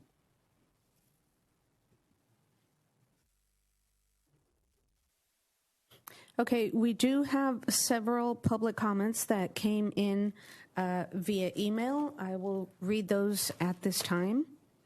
The first public comment is by Sandra Brilhart, and she says, because of the potential neighborhood impacts from 2,000 attendees in a 5-hour period and the lack of details on how traffic, parking, public safety, noise, cleanup, etc. will be managed and paid for, I request that this item be removed from the consent calendar and voted on separately. I do not think council should consider or approve this permit until the public has an opportunity to review and council has the ability to discuss the details, especially since this is the first request under the city's new special events policy and the first major event since COVID restrictions ended. Furthermore, Mike Hess is already selling tickets. See the attached screenshot. So it appears as though he has tacit approval from the city, or that, like so many other times, he plans on doing what he wants regardless of what is required or permitted. For these reasons, I ask that you remove this item from the consent calendar and not act on it until the aforementioned concerns are addressed publicly. Respectfully, Sandra Brilhart, and she is a resident of IB. The next public comment that came in is from Wynn Hayscala, also a resident of IB, regarding consent calendar item number 2. It says, I object to the above event on several grounds, and particularly to the fact that this matter is on the consent calendar for approval, and the Hess Brewery is already in the process of selling tickets online, and I assume elsewhere. There has been no public input or opportunity for public input that I am aware of. Was Hess given an unofficial approval and green light to sell tickets, or is it a boldly presumptuous case of proceed first and ask permission later? The agenda item states that this is a request for a conditional use permit, but the applicant is already advertising the event and has online ticket sales established. In addition, I object on the following grounds, and the order of listing is not indicative of their importance. The proposed size of this venue will block the use of the Pier Plaza Park for all families and residents of Imperial Beach. It is not suitable for families, particularly young children. The event will attract more out-of-town visitors than residents. It is far too big in scale for the venue and our city and presents questions of the impact to the city budget for crowd control, safety, and cleanup. What assurances can be given that the cost will be entirely absorbed by the Hess Fest? Noise from multiple bands will negatively impact an unacceptable level of decibels, which can detract from the health of residents. The proposed sale of beer is a promotion of Hess, while his brewery establishment already occupies a block of Seacoast property. The sale and or any giveaway of alcohol can create potential problems of violent and disorderly conduct. Why do we ban alcohol from our street ends, beach, and parks and then allow this promotion? It is stated that this event has traditionally been held in North Park. Why is it being moved here? What is the history of the event in North Park? Overall, this proposed event is not an ordinary request and requires review even prior to a conditional permit. Stop this process, or what actually appears to be a lack of process. Please remove it from the consent calendar and allow a meaningful look at all potential issues this event presents. Thank you for your time and always for your service to our community. The next public comment is from Mitchell D. McKay, also a resident of IB. It says, "Good evening, City Council, Mayor, and staff. I wish to express my specific concerns about consent agenda item number 8, adaptation project study for the Seaside Point neighborhood. This $400,000 study focuses on the Seaside Point neighborhood and more specifically on the city's existing stormwater system, which consistently experiences regular tidal inundation from the polluted waters of the Tijuana estuary. As a longtime resident from the Seaside Point neighborhood, and then he gives his address, which is defined as an inundation zone from the Grove Avenue stormwater drainage, I feel this project requires special attention and immediate effort. I did not see any language in the resolution tonight that mentioned community involvement, including but not limited to public workshops and public review of any proposals/solutions resulting from the study efforts. Please include these crucial elements.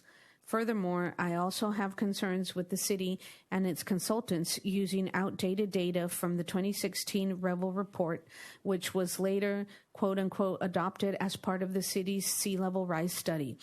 I would like to suggest that the more recent and conservative SLR data, as recently presented in the recent Sandag Shoreline Monitoring Annual Report, parentheses, reference Greg Huron-Coastal Frontiers Corp., be considered for use in this local study. Respectfully, Mitchell D. McKay. The next public comment is from Salid Gao. She attached a written comment from the Communication Workers of America in support of item number 9. The letter is a very lengthy letter that we wouldn't be able to read in the 3 minutes, so we are going to add it to the written record. Then we have a public comment from Josie Hamada, and it says, after reading the background information, I didn't see any information regarding the health and safety to the community regarding regulations about wearing masks nor social distancing. There was nothing mentioned about how this issue could be looked into the following months. I suggest this issue be discussed, and she's referring to Hess Fest X1 special permit.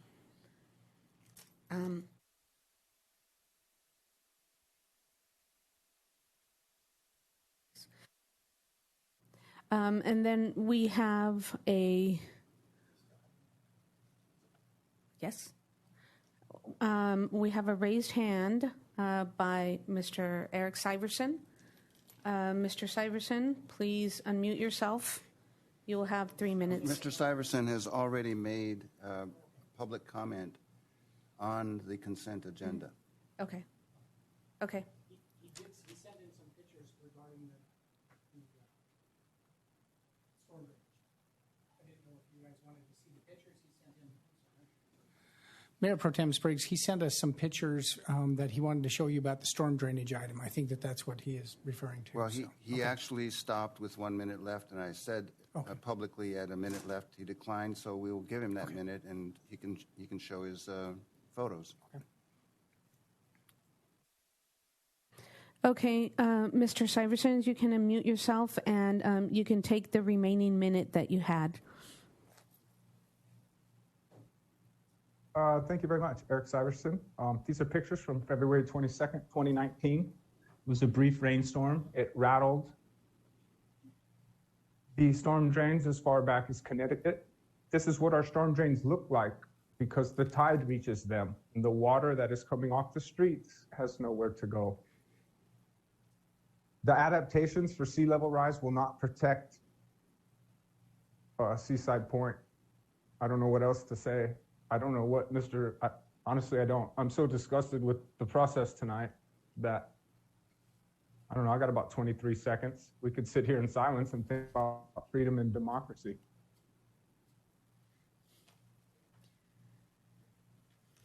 And the fact that the city refuses to protect residents, visitors, and property. But it cares a lot about the ocean and a whole bunch about a lot of flags. Thank you all for this amazing display in freedom and democracy. Thank you. Okay, we have a raised hand. It looks like from Lisa. Please unmute yourself, and you have 3 minutes. Hello, my name's Lisa Thomas, resident and business owner here in Imperial Beach. I would like to donate the rest of my time to Eric Syverson. I'd like to ask our city attorney for an opinion on that. It's at the Mayor Pro Tem's discretion if you want to allow donations of time. Do you recall any precedent for us having done that in the past? It's been done before not on the consent agenda. The consent agenda hasn't been a situation where 3 minutes were given per item. It's, in my recollection, it's done on when there's, one item on the agenda and there's a large amount of public comment and one person wants to let another person speak their comments. So that's when there's been kind of an allocation of time, and it's you allow one donation per person, essentially. Okay, thank you for that. We'll allow this one donation based on that precedent. Thank you. Go ahead, Mr. Syverson.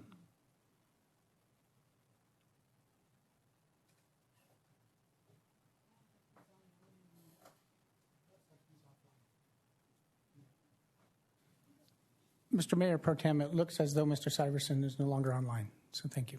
Oh, okay. Do we have any other public comments? Those are all the public comments for the consent agenda. Okay, thank you. I'd like to entertain a motion to approve the consent calendar.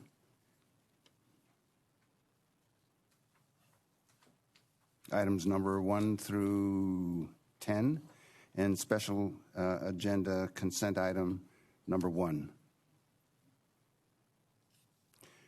Deputy City Clerk Carballo will please take an oral vote. I need a motion and a second. Oh, yes, that would help, wouldn't it? Motion by Fisher. Mr. Mayor Pro Tem, before we continue forward, if I may ask a question of Mr. Hall to just explain our new policy for some of the folks who called in that may have not been familiar with our new policy of placing of special events at the under condition of further approval by council. Thank you. Thank you, Councilmember. I don't know if it was the last meeting, but one of your most recent meetings, we did change and adopt some special event policies. The special events have never been brought to the City Council in the past. They were approved administratively by staff. For various reasons, the City Council asked us to, once those applications have been completed and filled out and they have met the special event policies that you have adopted, the City Council asked for those items to be placed on consent so that you would be aware of them. You could bring up any issues that you might have or that you've heard from the community. Heard several of them tonight, so there may be some things that you'd like to discuss. If that's the case and you guys would like to further discuss this item, if the council wants to have a discussion, you would need to remove it from consent. We'd place it at the end of the agenda and you could have further discussion. If you have had an opportunity to read through the consent item and have found that it satisfies the policies that you recently adopted, then you could approve it as part of the consent agenda. That's why it's a little bit new, and that's why people are a little bit confused by it, and rightfully so. Anytime we change, what we have traditionally done, I think it catches people a little bit by surprise. And so just wanted to make sure that people understand that it's new, and we're kind of working out some of the kinks in the process right now. And isn't it correct that despite us approving, if we were to approve it tonight, it's subject to meeting all the requirements that are in place administratively, correct? That's correct. That's the way the staff report is written, so that if the city council is supportive of the event, they are now required to continue on through the process, and they would have to meet all the regulations that you guys adopted in the new, that the city council adopted in the special event policies that were adopted, I think at your last meeting. It might have been 2 meetings ago, but recently. Mm-hmm. Thank you.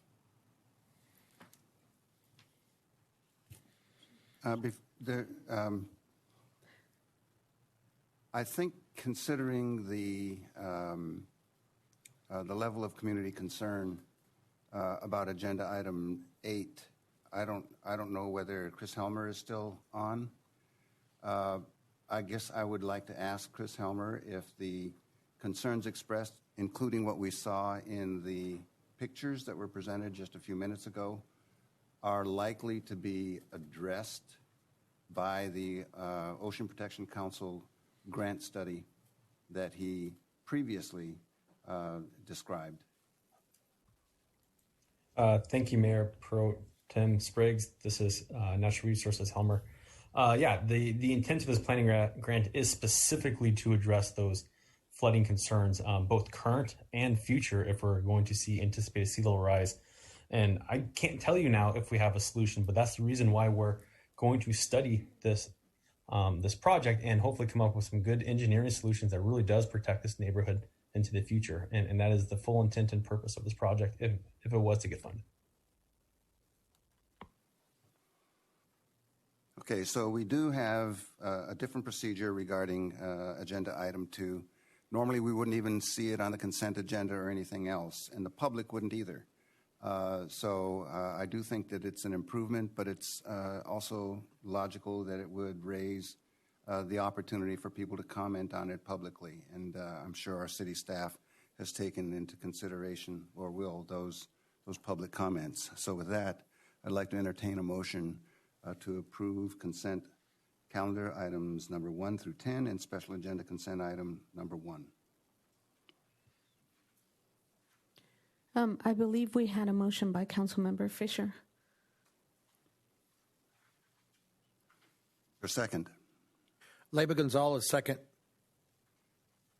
Please take there has been a motion by Councilmember Fisher, a second by Councilmember Leyba Gonzalez, to approve consent calendar item numbers 1 through 10 on the regular agenda and special agenda consent calendar item number 1. Councilmember Aguirre, how do you vote? Aguirre, aye.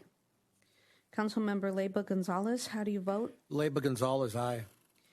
Councilmember Fisher, how do you vote? Fisher, aye. Mayor Pro Tem Spriggs, how do you vote? Spriggs, aye. Motion carried unanimously by those present. Thank you very much, Deputy City Clerk. Now I would like to move on to the ordinances, which we don't have any, public hearings, which we do. And the first one is item 1, which is the Pizza Port Brewing Company, the applicant.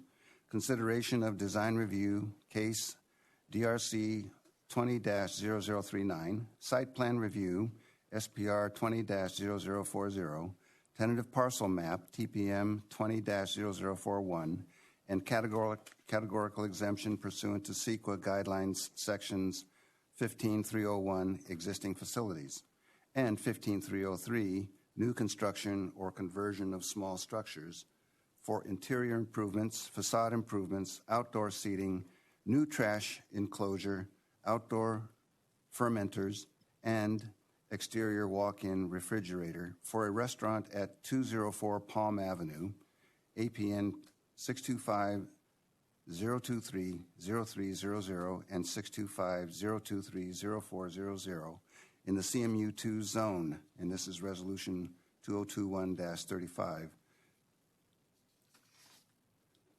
So I now declare the public hearing on this matter open. There goes my laptop. Assistant Planner Ayala will give the report, please. Thank you. Thank you.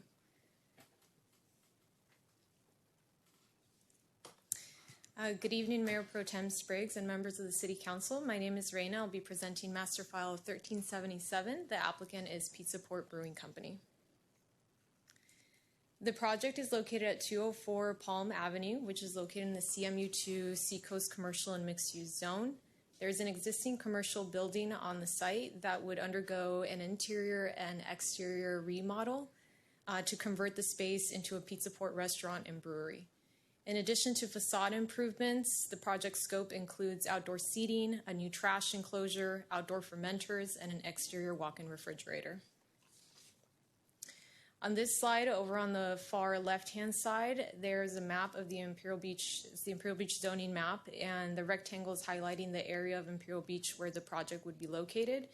In the center, the project site is shown as a white block, and then surrounding, we see with the color coding the different zones that are surrounding the project site. So the properties located to the east, south, and west of the project site are also zoned CMU2, so Seacoast Commercial Mixed Use, and they are commercial and mixed use in character. And the properties located to the north of the project site are shown in yellow. They are zoned residential, and they are residential in character. To the far right-hand side of this slide in the circle is an aerial view of the project site. It consists of 2 lots that would be consolidated as part of the project scope. Here's an image of the existing site. So as mentioned, there is an existing commercial building that's currently vacant. Here's an aerial view of the existing site, highlighting some of the areas that would be improved. This is the properties located to the west of the project site, so primarily commercial. These are the properties located to the east, also commercial. The properties to the southeast, commercial and mixed use. The properties to the southwest, commercial and mixed use. And finally, the properties that are located to the north, which are residential. This is the proposed project site plan. So the existing commercial building would remain in the same location, and the building footprint would also remain the same. So there's no expansion of the building footprint. And the general configuration of the parking area would also remain the same. The applicant is proposing to restripe the parking area to ensure that all the parking spaces meet the current code, and also to allow for the trash enclosure, which currently abuts the northern property line and is right up against those residences located to the north. That will be moved further south 5 feet, so it would allow for the applicant to create a 5-foot landscape buffer for those residences and separate that use. These are the elevations for the project. So the top is a proposed east elevation. We would see an addition of 2 garage door type windows. There would be a patio railing that would enclose the outdoor seating that would go along that east elevation. And there would be a wood trellis built above that outdoor seating to provide shade for the patrons of that restaurant. Further north along the east elevation would be a brew tank area, and that would consist of 4 double stacked stainless steel, approximately 48-inch in diameter fermentation tanks. And those would be covered with new corrugated metal roof structure. Down below is the proposed south elevation, and similar to the east elevation, it would feature some garage door type windows that would roll up. There would be some palapa style shades that are characteristic of the Pizza Port brand, and this is the elevation that would be facing Palm Avenue. These are the proposed north and west elevations. The north elevation, which is shown at the top of this slide, is the elevation that would abut and face the residences located to the north. So as shown, there would be no openings along the north elevation, which should help with sound attenuation. Down below is the proposed west elevation, and similar to the north elevation, there would be no openings along that elevation. This is the proposed floor plan for the Pizza Port restaurant. The area that's shaded in green is the customer seating area, and this is relatively consistent with what currently exists with the existing commercial building, with the exception of the addition of the outdoor seating area that would go along the east elevation. This is the proposed landscape plan for the project. The applicant is proposing to replace all of the landscaping on site with various planting materials and decorative flooring that would go on the surface of the outdoor patio areas, and that would include pavers and also artificial turf. And as shown, the applicant would also plant a variety of trees along the perimeter of the property and would also add shrubs to go along that northern property line, and also include vines and lattices along that property line to help separate those uses. So this is a project rendering, and this rendering is highlighting a few items that I'd like to discuss that were brought up during the design review board. So this project did go to the design review board on May 20th, and the DRB assessed the project and recommended approval of the project's design with a vote of 5-0. The board also provided general comments regarding the landscaping on site, including that additional landscaping should be provided. So on this slide, on the far right-hand side, we can see some of the trees that would be provided and some of the shrubs that would be, tall shrubs that would be planted, again, to separate those uses from the residential properties that are located to the north of this project site, and also to help shield that trash enclosure. And the trash enclosure has been moved further south about 5 feet into the parking lot. This perspective is also showing the brew tanks.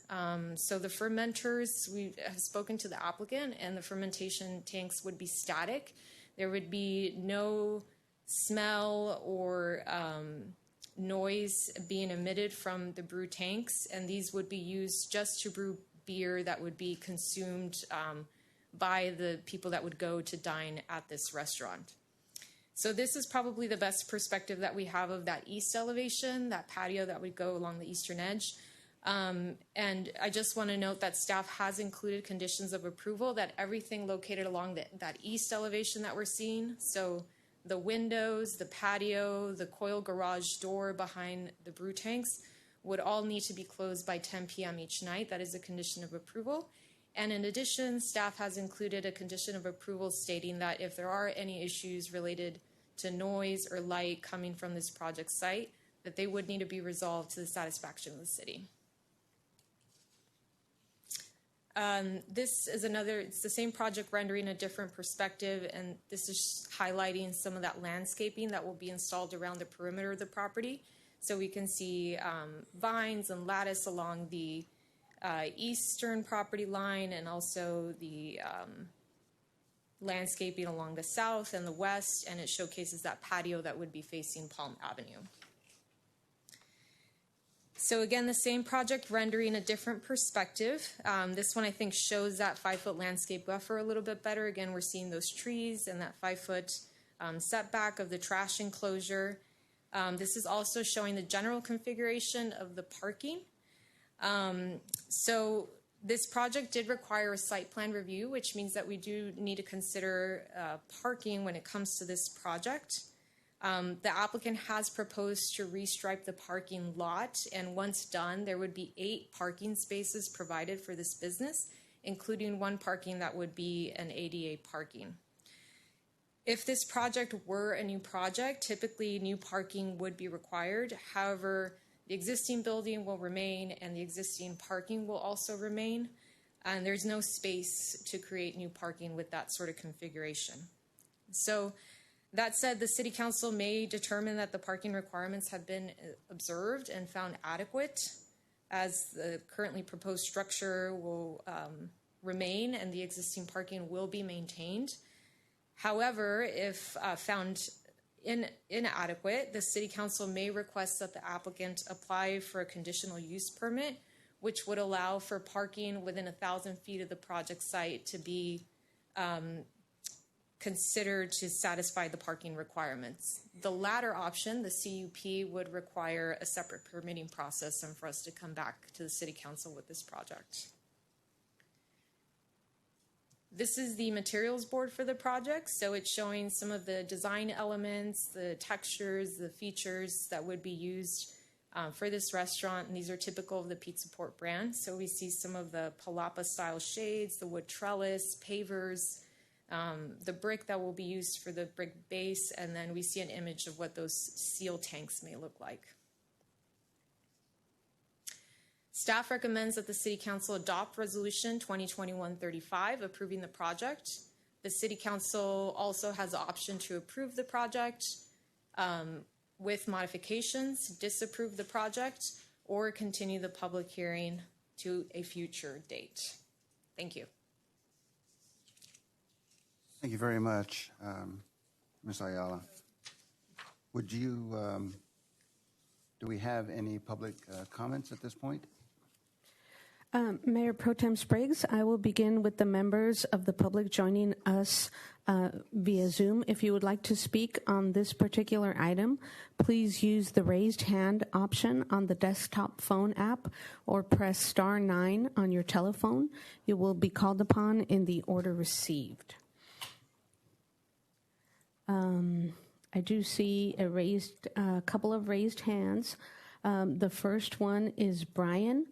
Brian, please unmute yourself, state your city of residence, and you will have 3 minutes. Brian Jones, I'm a resident of Imperial Beach. My concerns about this project, I live within 100 feet of it, are the impact of the 500 plus square feet of outside seating, the interior being opened up by garage door-sized windows on the south and east sides, and the city's responsibility to recognize the adjacent residents' property rights to the quiet enjoyment of our homes without any invasion of our privacy before approving this project and prior to the applicant applying for a liquor license. I offer you this analogy. Imagine a next door neighbor inviting 50 to 100 people over to their backyard from 5 to 11 every night, serving them many with alcohol. Then they open every window in their home and start up 20 to 30 noisy video games. You suppose this would be a violation of our IB's noise ordinance on a daily basis? This is exactly what this Pizza Port development proposes. This project should not be approved because the applicant does not have, nor have they applied for a liquor license, despite the statement by Jesse, the CFO at the DRB meeting, that the liquor license is a type 23 beer and wine only. ABC reports no license has been applied for and none exists for this location, nor have any of the neighbors been notified that a license has been filed for. Why is this important? Because of Alcohol Beverage Control's case file 41-570636, a precedential decision 19-01-L of the Business and Professional Code that protects the quiet enjoyment of residents' properties located within 100 feet of a brew pub's property. This decision set a precedent when an administrative law judge denied a brew pub the right to outdoor seating, denied them that right when located next to private residences. Sounds similar to this case? This is a legal decision that you must follow. When Pizza Port requests a liquor license, it will give the residents a window to file a protest. You can be assured multiple protests from residents based upon the present development configuration will be filed. For this reason, we, the neighbors, are asking you to act today as the Planning Commission, not the Council, to continue this application until these issues here are reviewed. If you approve this project tonight and they apply for a liquor license, ABC has every right to deny the liquor license based upon the decision I cited above. For the record, this proposed project came to the DRB as a brew pub. It is not an eatery and is now being redefined in your resolution package. Furthermore, from Old Palm Avenue via Seacoast to Ivy Boulevard, there are 9 existing bars and pubs. Thus, this area is not underserved by bars and pubs as claimed in the resolution package. Thank you. Thank you. The next person with a raised hand is Chris. Chris, please unmute yourself, state your city of residence, and you will have 3 minutes.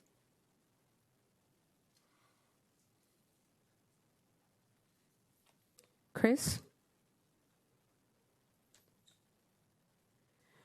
Okay, we're going to move on to,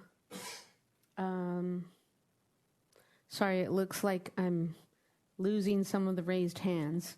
We were trying to speak to Chris. Chris, are you there? Okay, let's go to Russell. Russell, please unmute yourself, state your city of residence, and you'll have 3 minutes.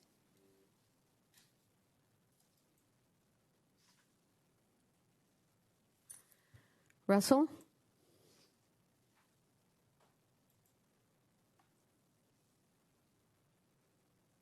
I'm sorry, it looks like we have some bad connections. In the meantime, I do have 5 public comments that came in for this item via email. We'll get back to the people on the via Zoom after I read these public comments. The first one is from Sandra Brilhart, and she says, I support this application even though I don't think the area is underserved by pizza and beer restaurants, and despite my concerns about the cumulative impacts of approving projects with inadequate parking. Sandra Brilhart. The next comment is from Mr. Hill. It says, good evening, council members. This public comment is in regard to public hearing 1 about Pizza Port. I want to publicly champion anything we can do as a city to support Pizza Port creating a restaurant here in IB. We are continuing to attract top restaurants, and in the past few years, it has been great adding even more wonderful options. Fictitiously, it could even count towards our climate action plan, as many of us residents will not have to drive to the closest restaurant in OB a few times a month to enjoy their fare. Thanks, Josh Hill. The next public comment is from MF2RG. It says that they are a resident on Citrus Avenue, and they say, my concern about this project are the impacts of manufacturing beer with the proposed fermenters, and how did this project even get on the agenda without a permit? The applicant claims the fermenters are critical, and the design review board stated it is a brew pub and it applied to manufacture beer. How much beer will be manufactured, and why is it in this zone located next to residences? It is not okay to manufacture beer. In terms of fermenters, does anyone know what the waste products smell, sewer discharge, hazardous discharge, noise, cleaning, capacity of brewery, etc.? There is nothing in this project that states how much beer they are going to produce. Do you know what it takes to produce beer? Do any of you know how to manufacture beer? Do you know any of the environmental issues that come from a brew pub because it is a brew pub as per the design review board? If you have been listening carefully, you understand that there are so many questions regarding fermenters, byproducts, and waste that there is no way this project is exempt from CEQA. The project should not be approved but continued, not rejected, as city staff has no experience or ability to evaluate the impacts of the fermenters and brewing. The next public comment is from Christine Fowler, resident of Imperial Beach. It says, my main concern is that it is not okay to manufacture beer at this location. How is this project exempt under existing facilities? It does not qualify as an existing facility as it did not meet those criteria. It does not have a liquor license. Look at the dollar value of the brewing equipment versus the cost of a pizza oven. It is not an eatery, it's a brew pub. They will make more money from brewing and selling the beer than selling food. They are misusing this exemption. Have any operating restrictions been set? Has anyone checked their ABC license for disciplinary actions, for example, serving minors? The applicant is attempting to change the definition of this project from brew pub and brewer. They cannot be exempt as a brew pub manufacturing beer, especially with the 8 and 14-foot tall with the 8 14-foot tall fermenters located on a separate parcel. You cannot brew beer without the fermenters. Also states it will be a revitalization of a dilapidated property, providing a much-needed resource to the community. Also, it says fallen into disrepair. This is completely incorrect. If this is one of the reasons they qualify for an existing facilities permit, this is totally erroneous. It was certainly not dilapidated when Pizza Port purchased it in February of 2019. Why did Pizza Port allow their property to deteriorate into this dilapidated state to the point it needs to be currently revitalized? They created this problem. I'm sorry, the time is up for that comment. The next comment came in from L. Watson, and it says, approximately 16 feet from our property line, proposed is to install 8 stacked 14-foot tall stainless fermenters with basically no cover with a clear view from our home. Their reflection alone will be blinding. How many of their other locations have outdoor stainless steel working fermenters? How many are completely covered? How many of them are clearly within sight of residential? Does anyone know the environmental concerns just servicing, cleaning, loading, unloading, preparing, and brewing solid waste products, odors for outdoor industrial fermenters? Have any studies been performed for negative impacts, for example, hazardous waste before and after filtration, sewer discharge, anything? Where is the waste stored exactly? If you have been listening carefully, you understand that there are so many questions regarding fermenters, byproducts, and waste that there is no way this project is exempt from CEQA. The project should not be approved as city staff has no experience or ability to evaluate the impacts of the fermenters and brewing. Do you know what it takes to produce beer? Do any of you know how to manufacture beer? Do you know the environmental issues that come from a brew pub because it is a brew pub as per the Design Review Board? We have a review which we will send in an email that shows there are many environmental challenges. In the DRB meeting minutes regarding the fermenters, Mr. Hawk stated, due to the distance and landscape screening, they may not even be seen. They are critical to the operation. It's part of an immersive brewing experience. Mr. Hawk is mistaken. I guarantee you we will definitely be able to see them from our home. So question is, from these comments, are the fermenters critical to the operation, or are they ancillary use as also stated in their documents? Quote, primary business itself is a restaurant. The 8 fermenters are proposed to be located in the parking lot area of the adjoining parcel, not on the existing facilities parcel. We are requesting Pizza Port not be allowed to build an outdoor patio on their east side, approximately 24 feet from our property line. There has never been a patio there. We have a legal precedent we will provide to support this request. This new build will displace the original designated trash area, replacing it with the proposed outdoor seating. This new east outdoor seating area has a line of sight of approximately 24 feet to R-1 residential, then another 20 feet to a residential bedroom. This is illegal according to the ABC rules and regulations.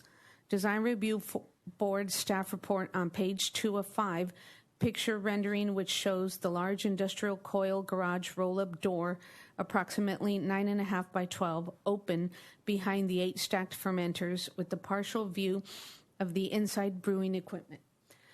I'm sorry, that's all the time we had for that public comment. I would like to go back to Brian, who is joining us by Zoom.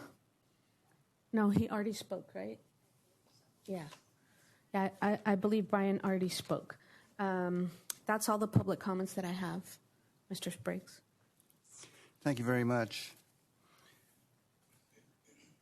All right, now is the opportunity for City Council comments and questions, et cetera, and we'll just go in the reverse order, I guess. Councilmember Fisher, would you like to start? Thank you. Raina, great job on the presentation. Sure appreciate that. Question, how many seats are inside the restaurant, or total for the restaurant? It looks like I counted about 110. I'm not sure if that's something that's been counted. Just kind of looking at how many seats to parking spots there are. So the customer seating area would be a little over 1,000 square feet, and so the parking does correlate with that. And so the math per our code would be that it's one parking space for every 75 square feet. Okay, so it's based on square footage. Okay. Of gross square footage. Okay. And I think some of the comments that were made by the concerned residents are well founded. To my recollection, this is the first brewery ever in Imperial Beach, if I'm correct. So a lot of unknowns. I don't even know how to react. I don't know any. They're right. I know nothing about making beer. I've never been around it. Don't drink it, but I do like pizza. So I think that, I don't know. Do we take a look at this? Is that even part of would we have to even be concerned about that for the approval for the project? It sounds like we should be. I just don't know what city staff would do to become experts in a short period of time about what this is going to do. Right. Thoughts, Tyler? Yeah, I'll just provide, our code defines what a restaurant is, and this use would lie within that definition. In our discussion with the applicant who's here tonight, if you wanted to ask some questions about their operations, about 70% of their sales is food and soft drinks. With regards to the operation of the fermenting tanks, as noted, there's not to be any noise or odors. And we also included within the resolution that if there are any noise or lighting issues or anything along those lines, that they would have to mitigate it to the satisfaction of the city. So there are some built-in recommendations to try and mitigate any concerns from the adjacent neighborhood. We also had them move the trash enclosure off of the northern property line to add some more landscaping on the back. But with regards to use and operation of those tanks, for our code, it talks about it being a restaurant. But the applicant may have more information about the true operation of them. Yeah, I think if they're here, that'd be great. I'd love to hear a little bit more background. Just because, again, I'm looking at the floor plan, and I do see inside there's two, what do they refer to them as? I'm sorry. I guess they're brewers of some sort, and then the outside is just the fermenter. So I would like to know, how are they going to get from the brewery part to the fermenters? I'm assuming that's where they go. Is that can we bring the professional? Yeah, the architect. The architect is here tonight. If you'd like to ask him a question, sure. That'd be fantastic. So, Dustin. Yeah, there we go. Yes, can you hear me? Yep. Yes. Great. Happy to speak about that. So essentially, the way that the brewery works is that the beer is brewed in the tanks on the inside, and it is transferred to the exterior tanks in sealed hoses. It's fermented in there, and then it's transferred back in sealed hoses to where it would be filled into kegs or serving vessels that are inside the space. So there's no working moving parts as these static tanks, and it basically it's just a additional area that we needed for the operation. Okay. Is there aromas, smells that come off the beer? Obviously, if you're producing something, you want that to be part of the experience of people who are visiting the restaurant. Is there a concern? Is there some concerns? I mean, we just need some honesty because we'd hate to During the actual brewing process, there is kind of a caramelization of the malt and the boiling process, but that happens inside in the interior vessels. That does not happen in the outside vessels. That's the outside vessels is after that, and it's while the yeast is actively fermenting the beer. So I'm assuming it takes heat to ferment or to brew the beer.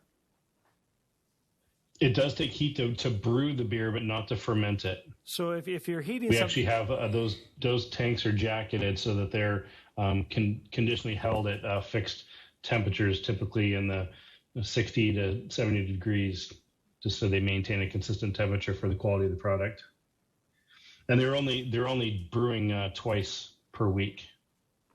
Okay, that's great, because I know if you're heating something up in these big tanks, there has to be some air to go out. Heat rises. It's a basic principle. Are there exhaust fans connected to the brewing equipment? Yes. So to the brewing kettle, there is a steam vent on the top that discharges out through the roof. The brewing session itself takes about 6 hours. So for 6 hours, twice a week is when that would happen. That's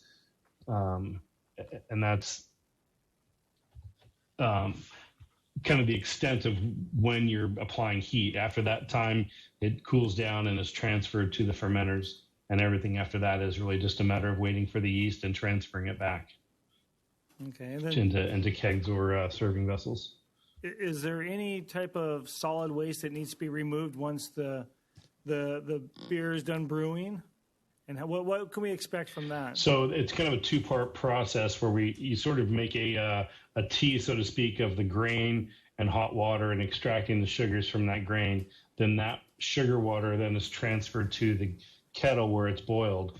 What's left in the mash tun is the spent grain, and so those are pulled out, put in sealed containers, and then picked up by local farmers to use as feed for animals.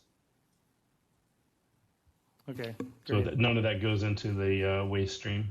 Fantastic. Well, those are great answers. I really appreciate you answering those questions. It's nice to know that we have experts on who can get us through this, because it is an important thing that the residents are satisfied and that we can answer all their questions and concerns. I think that's really an important part of it for me. That's all the question I have for you. But I just want to say how grateful I am that again we're looking at investment in Imperial Beach once again. Somebody's coming in, taking a property that's for the most part for the past few years has been very underutilized, and rehabbing it into something that's going to be fantastic, nationally branded name, without a huge build out, without encroaching on views of residents. I understand the concern about having a new place put right next to your house. I've experienced that, and I can say I can say that the concerns that I've had in experience turned out to be no concerns. All the questions that I had were answered, and I'm hoping that some of the residents who participated tonight and sent in comments are listening to us and realize that we're not making light of their concerns, but really want to have great answers. And, that this, to me, is just a nice-looking project. I like it. So thanks. That's all I have. Thank you very much. Mr. Leyva-Gonzalez. Thank you, Mayor Pro Tem. Excellent presentation. You made eye contact with everyone here on the council. Excellent job. Thank you very much. Like Councilman Fisher said, okay, it's our responsibility to be open and to invite new businesses and be pleased that they want to provide their services and open a business here in this beautiful city that we all love, okay? For the past 19 months, businesses have closed because of an unexpected pandemic. So I feel that the issues that are being brought up, for example, the parking, we live in a coastal community, and the closer you get to the water, the less parking there is going to be, whether you put a pizza port or you don't.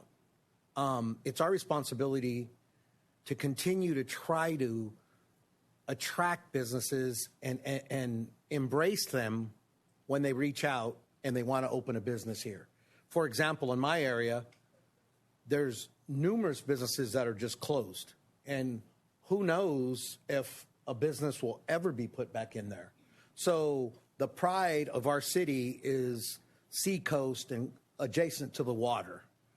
It benefits us to have as many of those businesses filled and not vacant, because it gives that wrong impression to visitors or whomever is going down the street.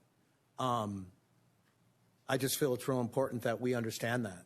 And I'm not even speaking on behalf, because I love pizza and I really love beer. So I'm just speaking that it's our responsibility to try to get as many businesses in our city as possible. So thank you for your time. Thank you. Yes, Thank go ahead. you. Thank you, Mr. Mayor Pro Tem. And yes, I want to echo, great job, Dana. Thank you. Very good eye contact. Sorry. You stole my question, Councilmember Fisher. I had the same question about the spent grain and spent hops because, that's a lot of waste that is generated, and I was concerned that it might be placed in some of the trash containers and then attract vermin. So it's nice to hear that they'll be closed and hauled away for repurposing, which is really great. I do want to echo some of the concerns that were brought up by public comment, relating to noise and the covering of the windows that come up and down. Mm-hmm. You mentioned that, we would, if they didn't meet our requirements or city ordinance of,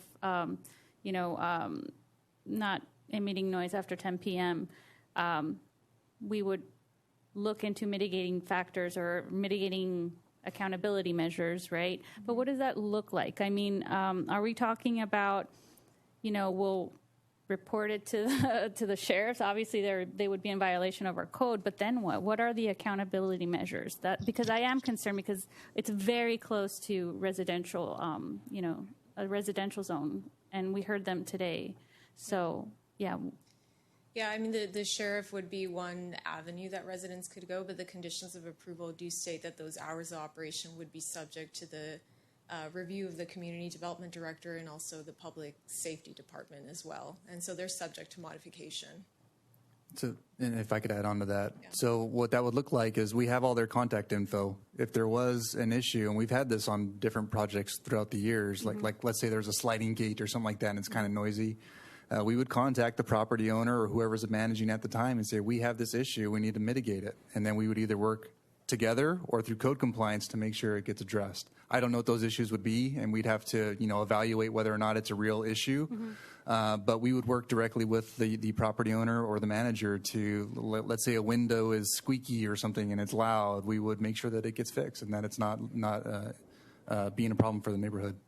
So just to build on that. So if they weren't complying and they, weren't working with us, we would have the ability to tell them, well, since you're not mitigating the conditions, you need to turn it from an opening window to a closed one.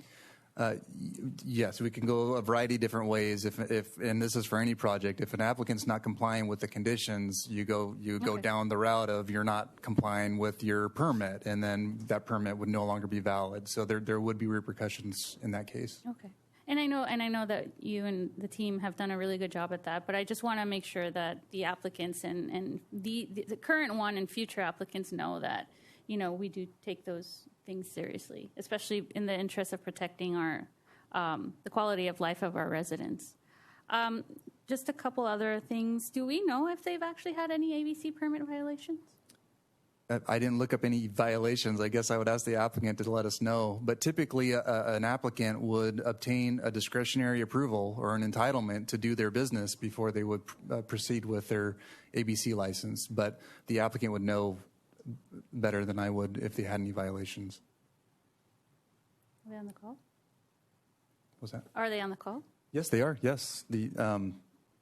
Any Pizza Port representative, if you have the time to speak, now would be it.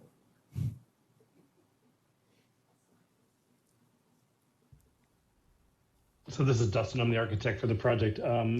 Jesse would be probably the best person to answer that question. Yeah. So we've been doing business. I have the owner, Gina Marsaglia, also raising her hand if she wants to. Jesse and Gina both. Yeah. Yeah, I'll let Gina answer. Okay, Gina, please unmute yourself.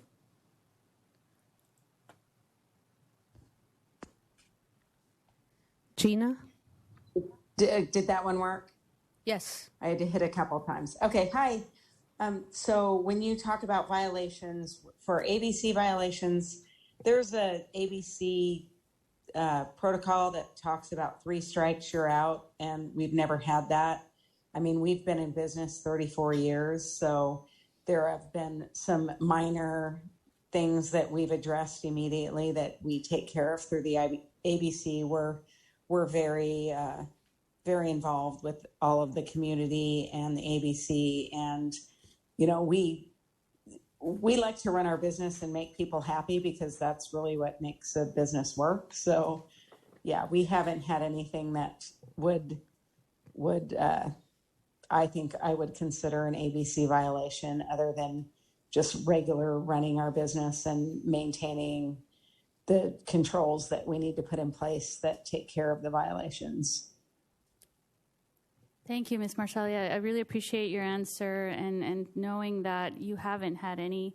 And I just want to caveat my comments with I do love Pizza Port, and I've gone there plenty of times in Ocean Beach. But I just want us to be cognizant of the fact that we are a family-oriented town, right? And you know, we're attracting all these new businesses, and which is great, and we want to continue to be an attractive town for new businesses as well. But we have to keep that in mind too, right? We need to maintain that small town, family-friendly atmosphere. You know, and anytime you involve alcohol licenses or anything like that, it can get a little bit messy. But not saying you, Pizza Port, of course. It's really great to hear that you haven't had any violations. Just a couple more things relating to the fermenters. Do those need to be uncovered? In the sense of like, you know, is it possible to put plants around them, or is that a visually appealing, you know, thing that your restaurant does? It is somewhat part of the feel and look of the space, but they are covered. They essentially have a roof over them. There's a railing on the east side, there's a railing on the east side, and then the building is on the west side. So they're only open on the north and south, and then half the upper portion of that east side. But on the sides, I see in the rendering, they're not covered, correct? The sides are not covered. No, they're open on this. So that what you're seeing in that view there is that's the south side and then the east side. So that east side is partially covered by the railing, and then the east side is open to the patio. There's a railing inside of that as well. It's part of it is just to you know, we're trying to maintain the existing building as much as possible and the footprint, and not adding any square footage, and you know, not modifying that existing building as much as possible. Understood.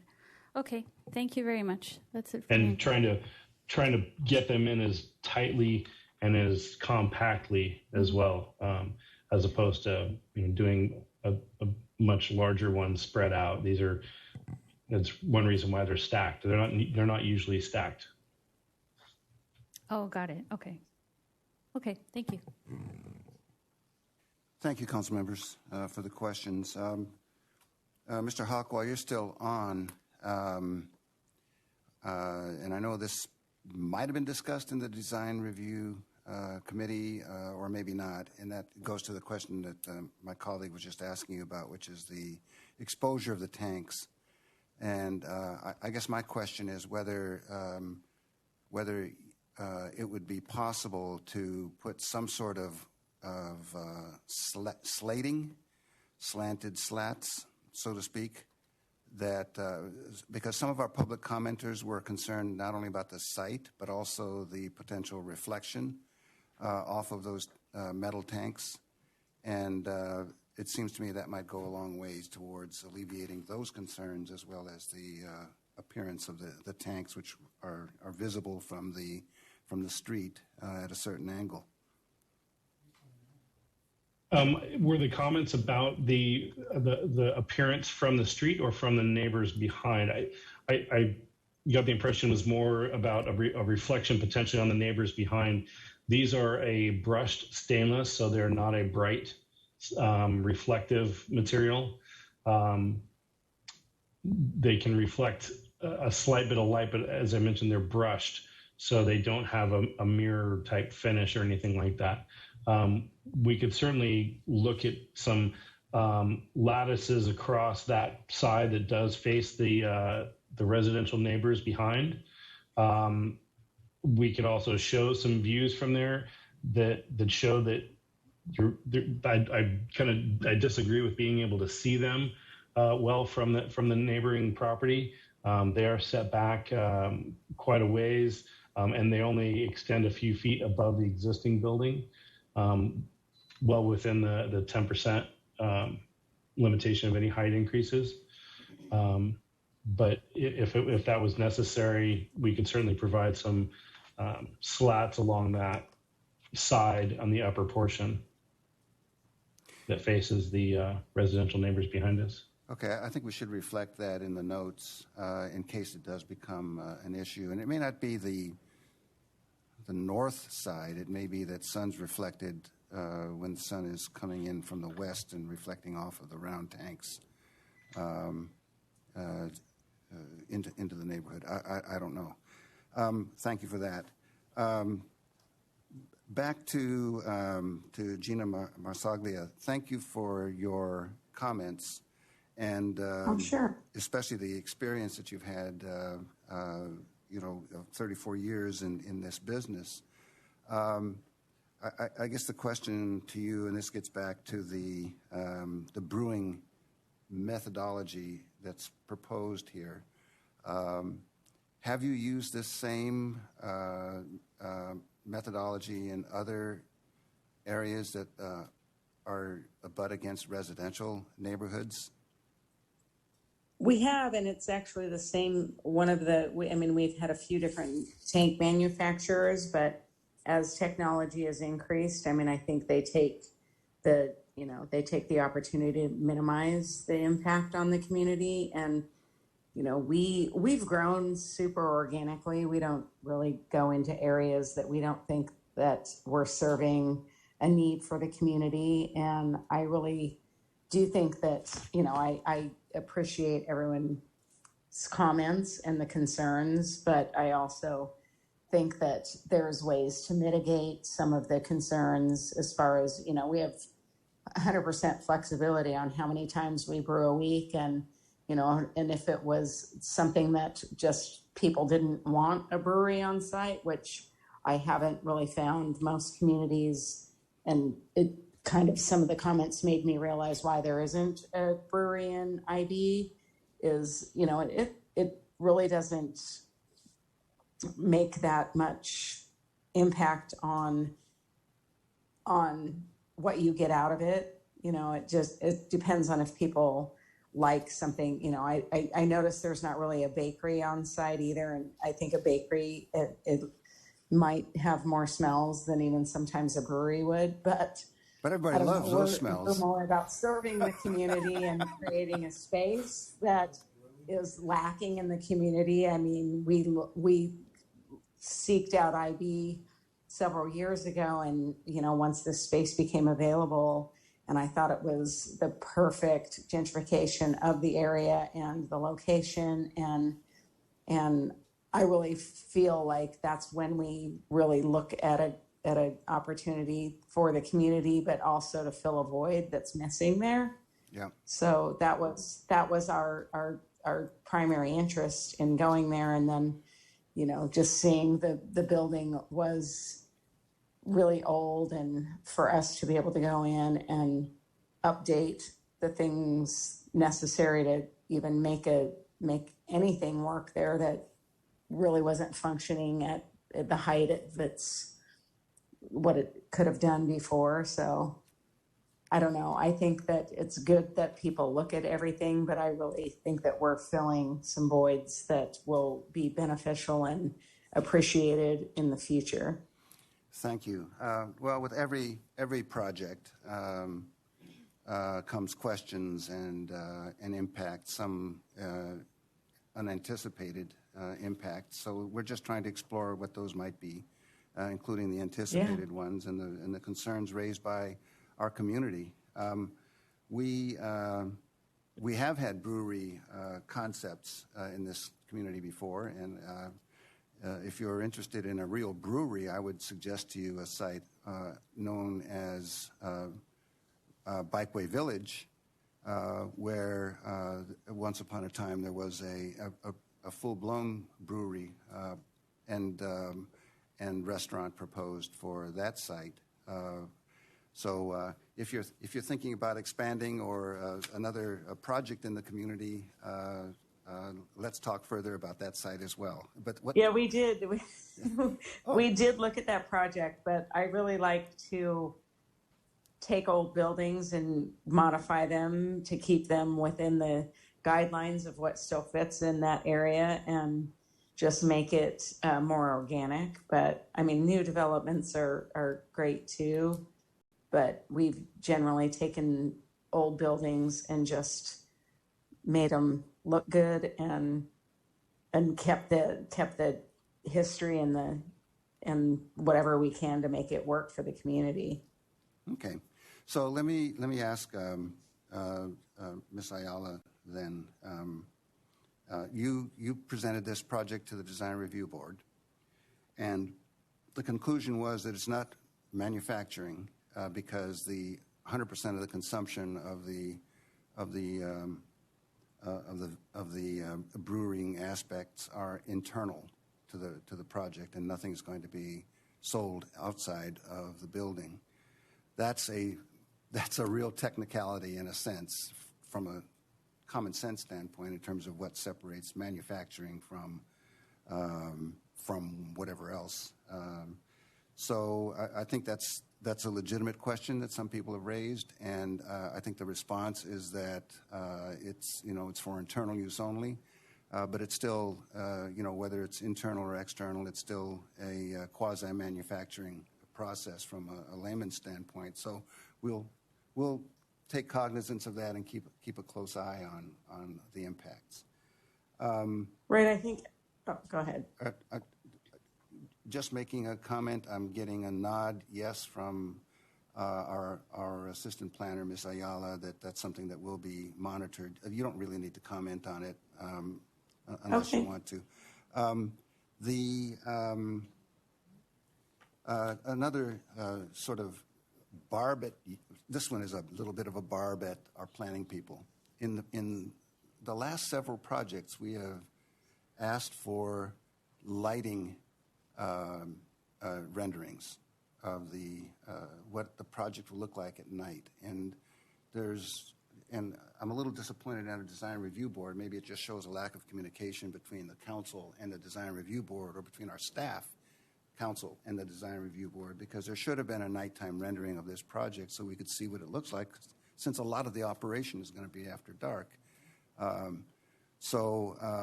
I don't know what can be done about that now, but that is a concern both to the neighbors, but it's also a concern to those of us who want nighttime street activation and public safety as well, and what the project is going to look like. There's a lot of aspects of lighting that the City Council has expressed interest in.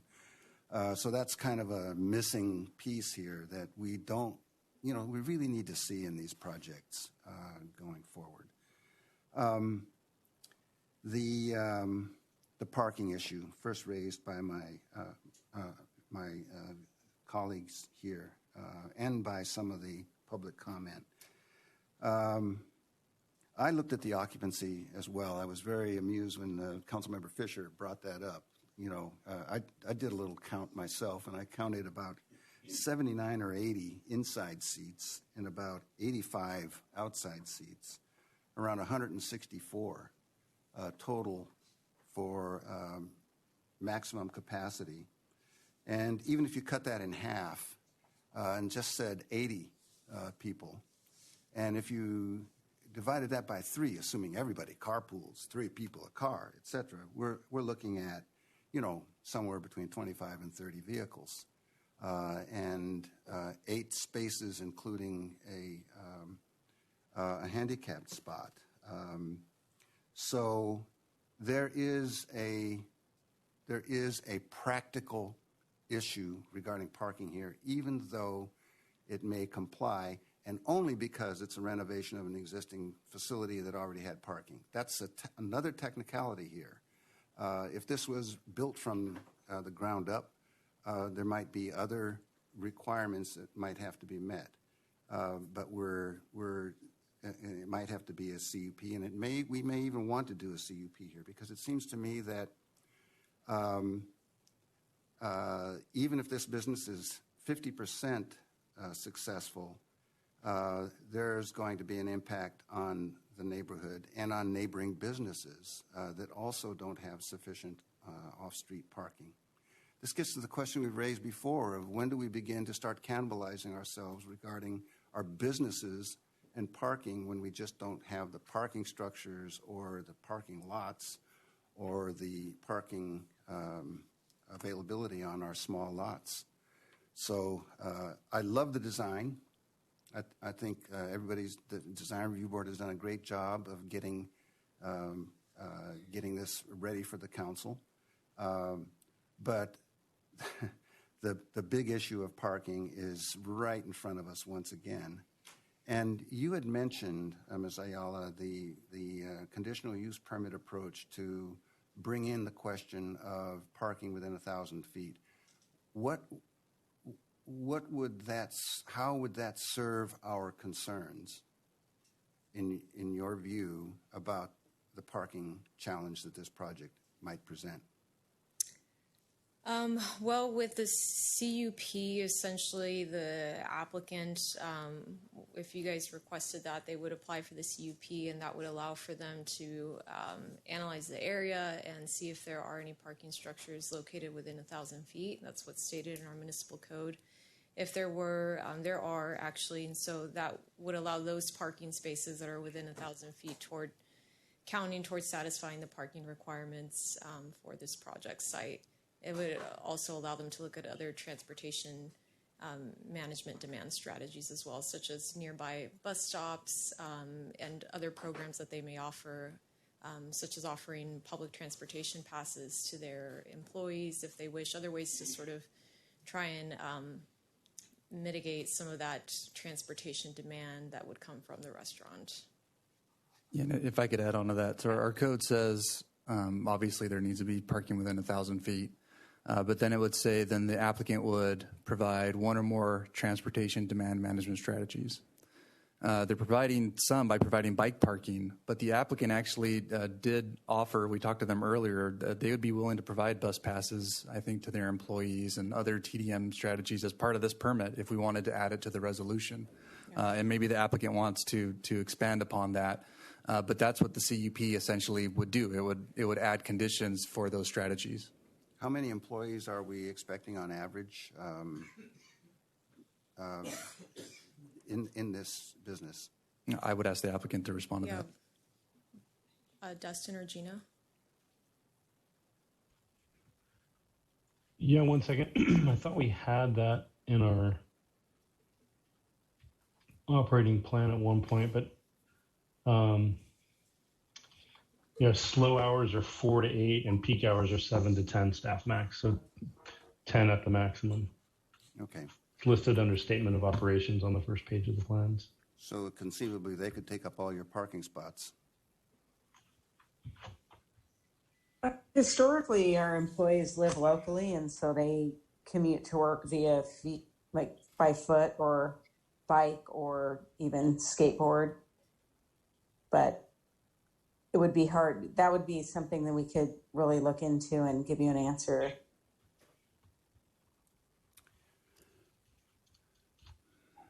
You know, the nearest public parking is at Seacoast and Palm Avenue, the free parking lot there that's leased by the city.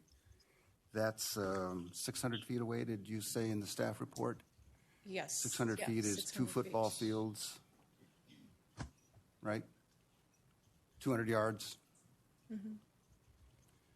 Is that a reasonable walking distance to expect people to park and walk to this business? I would say it depends on who, but yes, that's that was part of the analysis of why the 1,000 feet came up in the original study back when they were doing the commercial rezoning, is finding a good distance to walk. But yes, that was determined to be a sufficient distance. A sufficient distance, or not so far? A not significant distance to walk to your destination. Okay, thanks. I don't know. I'd like to walk 200 yards to get a bite or a beer, but I'd sure drive around looking for a lot closer spot. And I would wager that 95% of the people would do the same thing that are coming here. And that's something we're going to need to look at, is how do we manage this kind of situation so that we don't create more problems for other businesses and more problems for our residents. So the hopeful parking study that we're going to do sometime soon will address that. But I hate to keep kicking this issue down the road with every project. One project at a time creates, this kind of problem. 8 spaces, wow. Finally, I think there's the question of noise, and several of the public comments were about if neighbors concerned about noise, and realistically, what kind of noise abatement can be done in this project if those complaints continue afterwards, or can be done in advance to mitigate that? Well, in advance, I'll speak to what we're putting as conditions of approval in advance, and if Tyler wants to elaborate for how that may play out in the future, he can. But we are putting the conditions of approval that everything along the east elevation will be closed by 10 p.m., so including the roll-up windows that would lead to the interior. In addition to that, as shown in the elevations, the northern elevation that's abutting that northern property line does not have any openings, so that should assist with sound attenuation. And then the planting of the trees and the tall shrubs and the vines, so all of that additional landscaping should help with that as well. This picture in front of us shows trees and shrubs along the north elevation. Along the north property line, yes. The north property line, yeah. are those there now? There's different landscaping now. There are some trees along that elevation. There's some landscaping, not necessarily tall shrubs. Currently, the trash enclosure is up against that fence that we see here in the rendering. It's pushed back. Yeah, so the trash enclosure is being pushed 5 feet south to add 5 feet of landscaping. And is the intention to make a more dense sort of living fence there of shrubs and trees and that sort of thing that's actually going to be dense? Yeah, absolutely. So that was one of the general comments from the design review board, was to include additional landscaping to help preempt some of those noise issues. And so that's where they changed out some of their planting materials to taller, more dense shrubs that they would add along that northern property line. And they added vines that they would plant also along that northern property line, and trees as well. And then they moved that trash enclosure the 5 feet south, so that layer of landscaping can be 5 feet thick. I don't have a button to push over here like I normally do, so I apologize. But Mr. Mayor Pro Tem, one thing I hope we don't lose sight of is this is an existing building.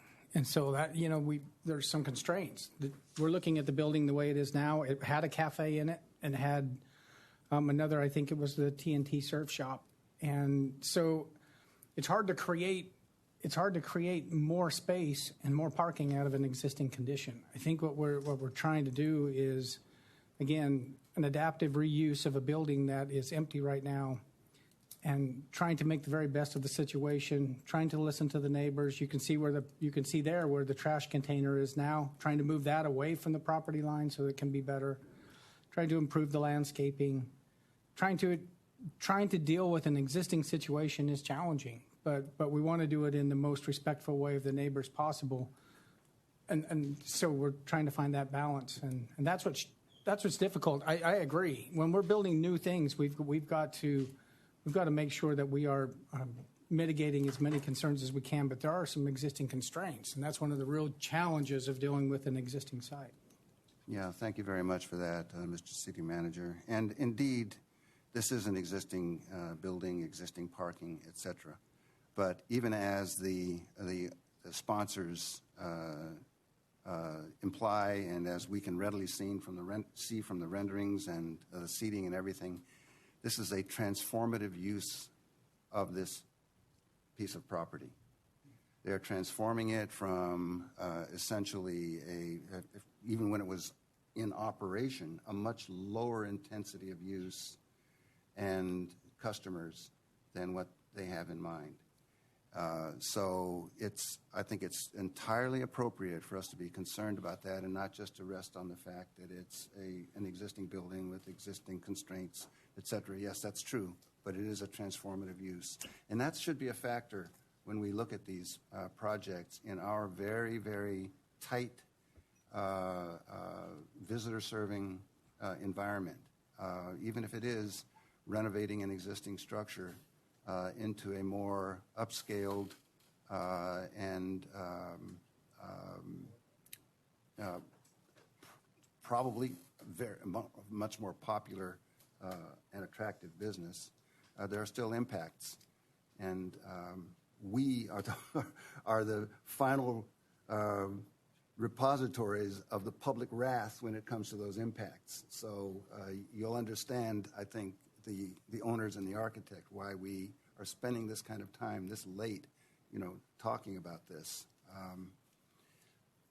So I think that's it for me. I don't, I'd originally thought that I would urge council to consider going the CUP conditional use permit route and build in some additional demand management, transportation demand management features and that sort of thing. But I don't think that that's necessarily going to yield any benefits other than what we've talked about already. I kind of think we're in a corner again. Once again, we've got a nice project, an improvement over the existing condition by far. A viable business sponsor with experience and a nice architectural design. Everything looks great. It's just that there's no off-street parking that helps support the success of this vis-a-vis the community and even itself in terms of people being able to get there. I don't know how they're going to get 100+ customers who are happy about having to drive around for half an hour and miss their reservation, trying to find a place to park. But that's something we have got to address in the very near future is this issue. So thank you very much. If there's no other questions or comments, I think we're ready to close the hearing. And no further public comments. Close the public hearing and ask for a motion on this item, just in time. Fisher, so moved. So I would like to, I've got to read all this. Oh, I'm sorry. It's all right.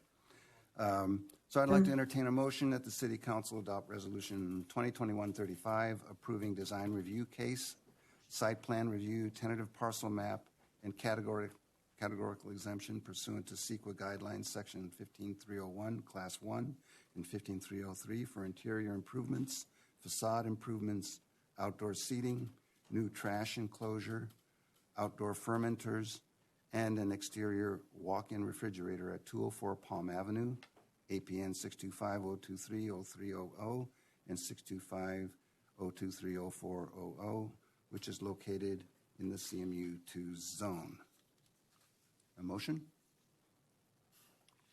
Fisher, so moved. Leyba Gonzalez, second. The city clerk will please take the vote. There has been a motion by Councilmember Fisher, second by Councilmember Leyba Gonzalez, to adopt resolution number 2021-35. Councilmember Aguirre, how do you vote? Aguirre, aye. Councilmember Leyba Gonzalez, how do you vote? Leyba Gonzalez, aye. Councilmember Fisher, how do you vote? Fisher, aye. Mayor Pro Tem Spriggs, how do you vote? Spriggs, aye. Motion carried unanimously by those present. Thank you very much Thank you all. for your excellent work, and thank you to the sponsors of this project as well. All right, now we move on to reports. And we've got 3 more agenda items and then a closed session. So I'll leave it to each of us to decide how much time we want to spend on these items. The first report is resolution number 2021-36, authorizing the city manager to execute an agreement with Pride Industries for litter removal services for fiscal year 2021-22. So I would like to ask Public Works Director Minichilli to give the report. Thank you. Good evening, Honorable Mayor Pro Tem and Council. Before you is a resolution authorizing the city manager to execute an agreement with Pride Industries for litter removal in the Tidelands area. We felt it was appropriate to have Pride Industries provide a short presentation of their mission as part of this contract renewal. It's my pleasure to introduce David Cuevas, Program Director for Pride Industries. David, if you're online, please take it away.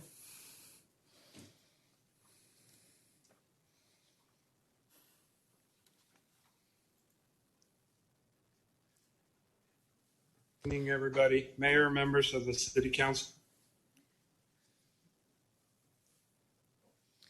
I think we lost him.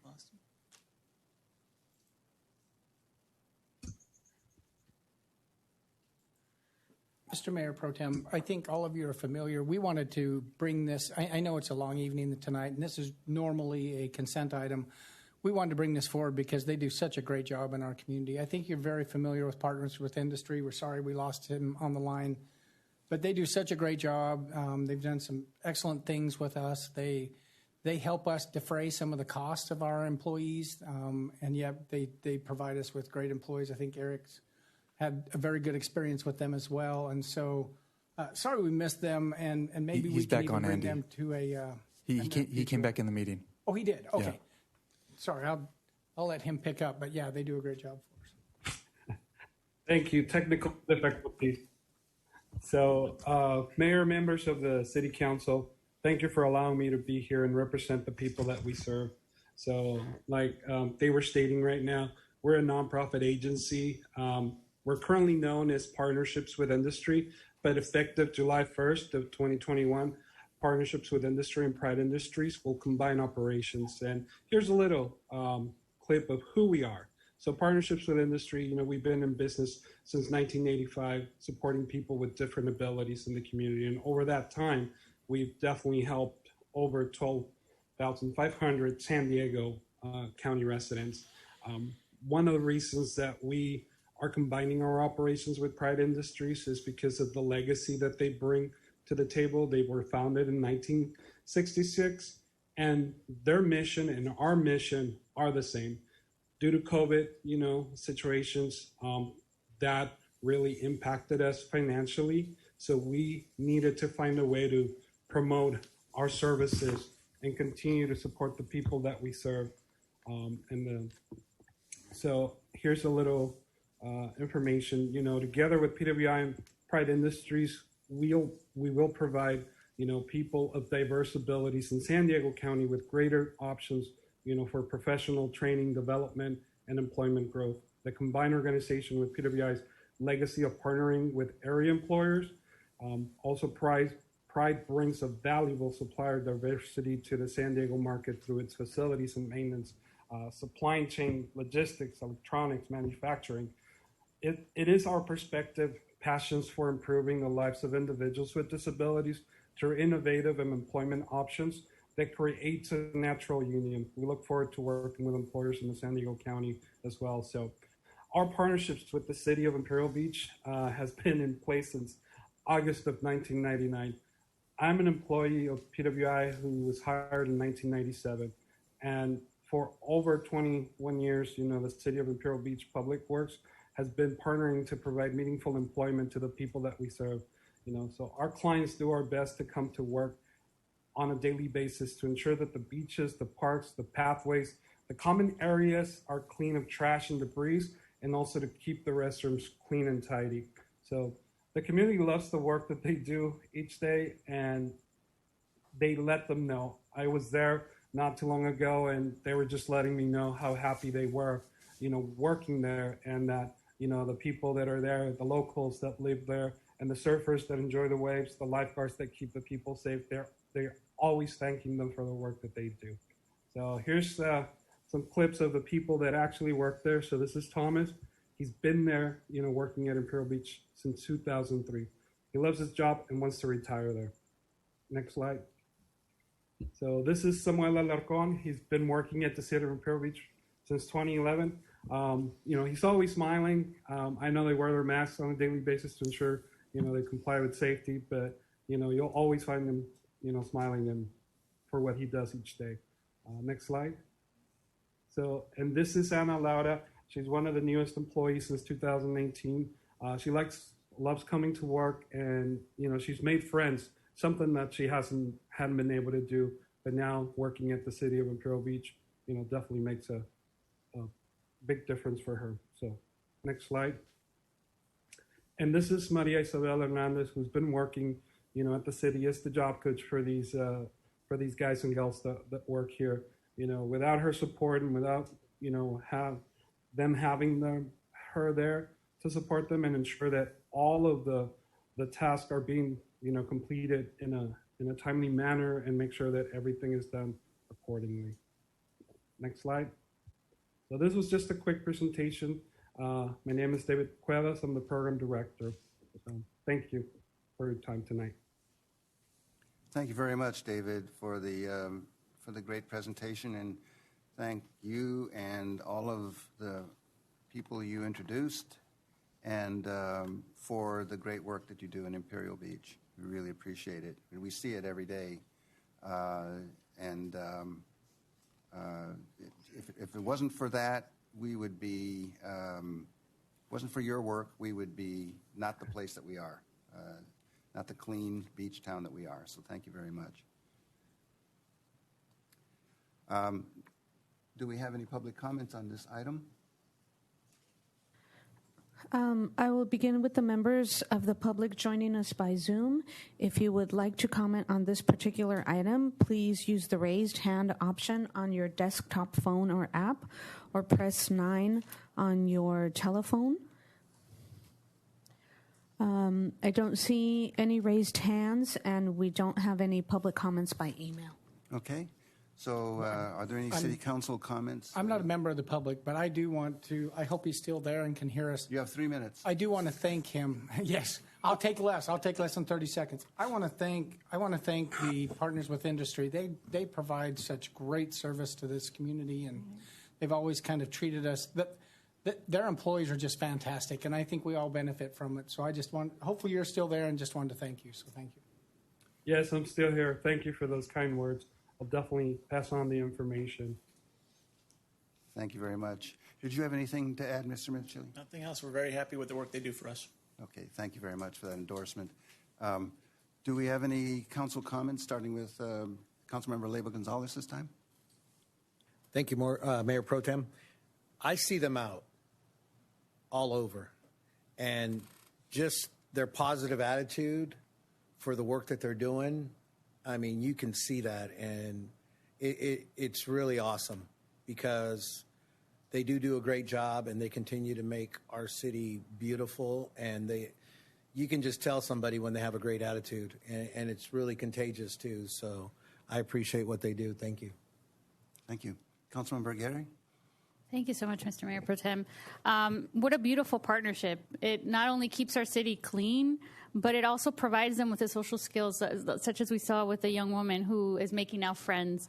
Maria is wonderful. I've known her for years. When I go running or go early to the beach down Seacoast Drive, I see the same faces every day. Mr. Cuevas, thank you so much for sharing their names, because now I'll know their names, and it just brings me a smile. So thank you. Yep. Thanks. My pleasure. Councilmember Fisher, any comments? Yeah, I agree. It's wonderful to have a public-private partnership with people who, I think that seeing those pictures of those who work here in Maria, without picking up one bit of trash or cleaning one restroom, you can tell they make the city a better place. I wish I could have kids that could take an unrehearsed picture with smiles that big.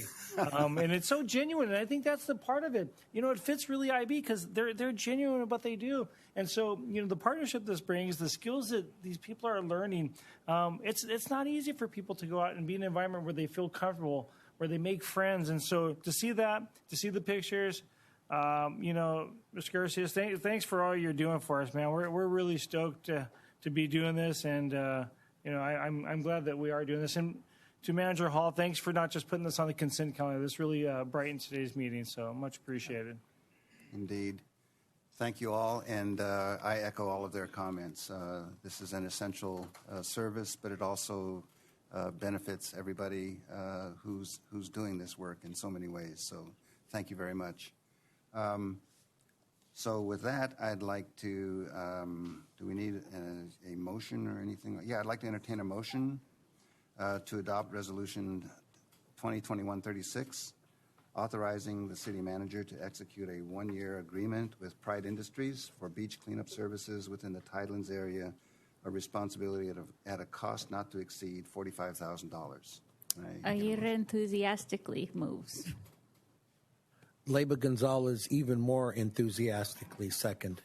That's a good thing we don't have thirds and fourths, so we'd really keep going. There has been a motion by Councilmember Aguirre, a second by Councilmember Leyba Gonzalez to adopt Resolution 2021-36. Councilmember Aguirre, how do you vote? Aguirre, aye. Councilmember Leyba Gonzalez, how do you vote? Leyba Gonzalez, aye. Councilmember Fisher, how do you vote? Fisher, aye. Mayor Pro Tem Spriggs, how do you vote? Very enthusiastically, aye. Motion carried unanimously by those present. Thank you very much, everyone. Item 2 in the reports is Resolution 2021-44, authorizing the city manager or designee to execute a professional services agreement with NBS to complete a comprehensive cost allocation plan, CAP, and a master fee study for the city of Imperial Beach. So I would like the Assistant City Manager, Cortez Martinez, to please give the report. Thank you, Mayor Pro Tem, Mayor, Council members. This is a resolution to authorize a professional services agreement to start a cost allocation plan and a user fee study. We went out for an RFP in March. We received 3 proposals. Staff interviewed all 3 firms, and NBC turned out to be the lowest qualified bidder. The last user fee study was conducted in January 2005, so it's more than 15 years old, and it's very, very necessary. Staff deems it necessary to conduct this because we're providing additional services and programs, such as now a new recreation department. So it is very important for us to understand, jurisdictionally a comparison.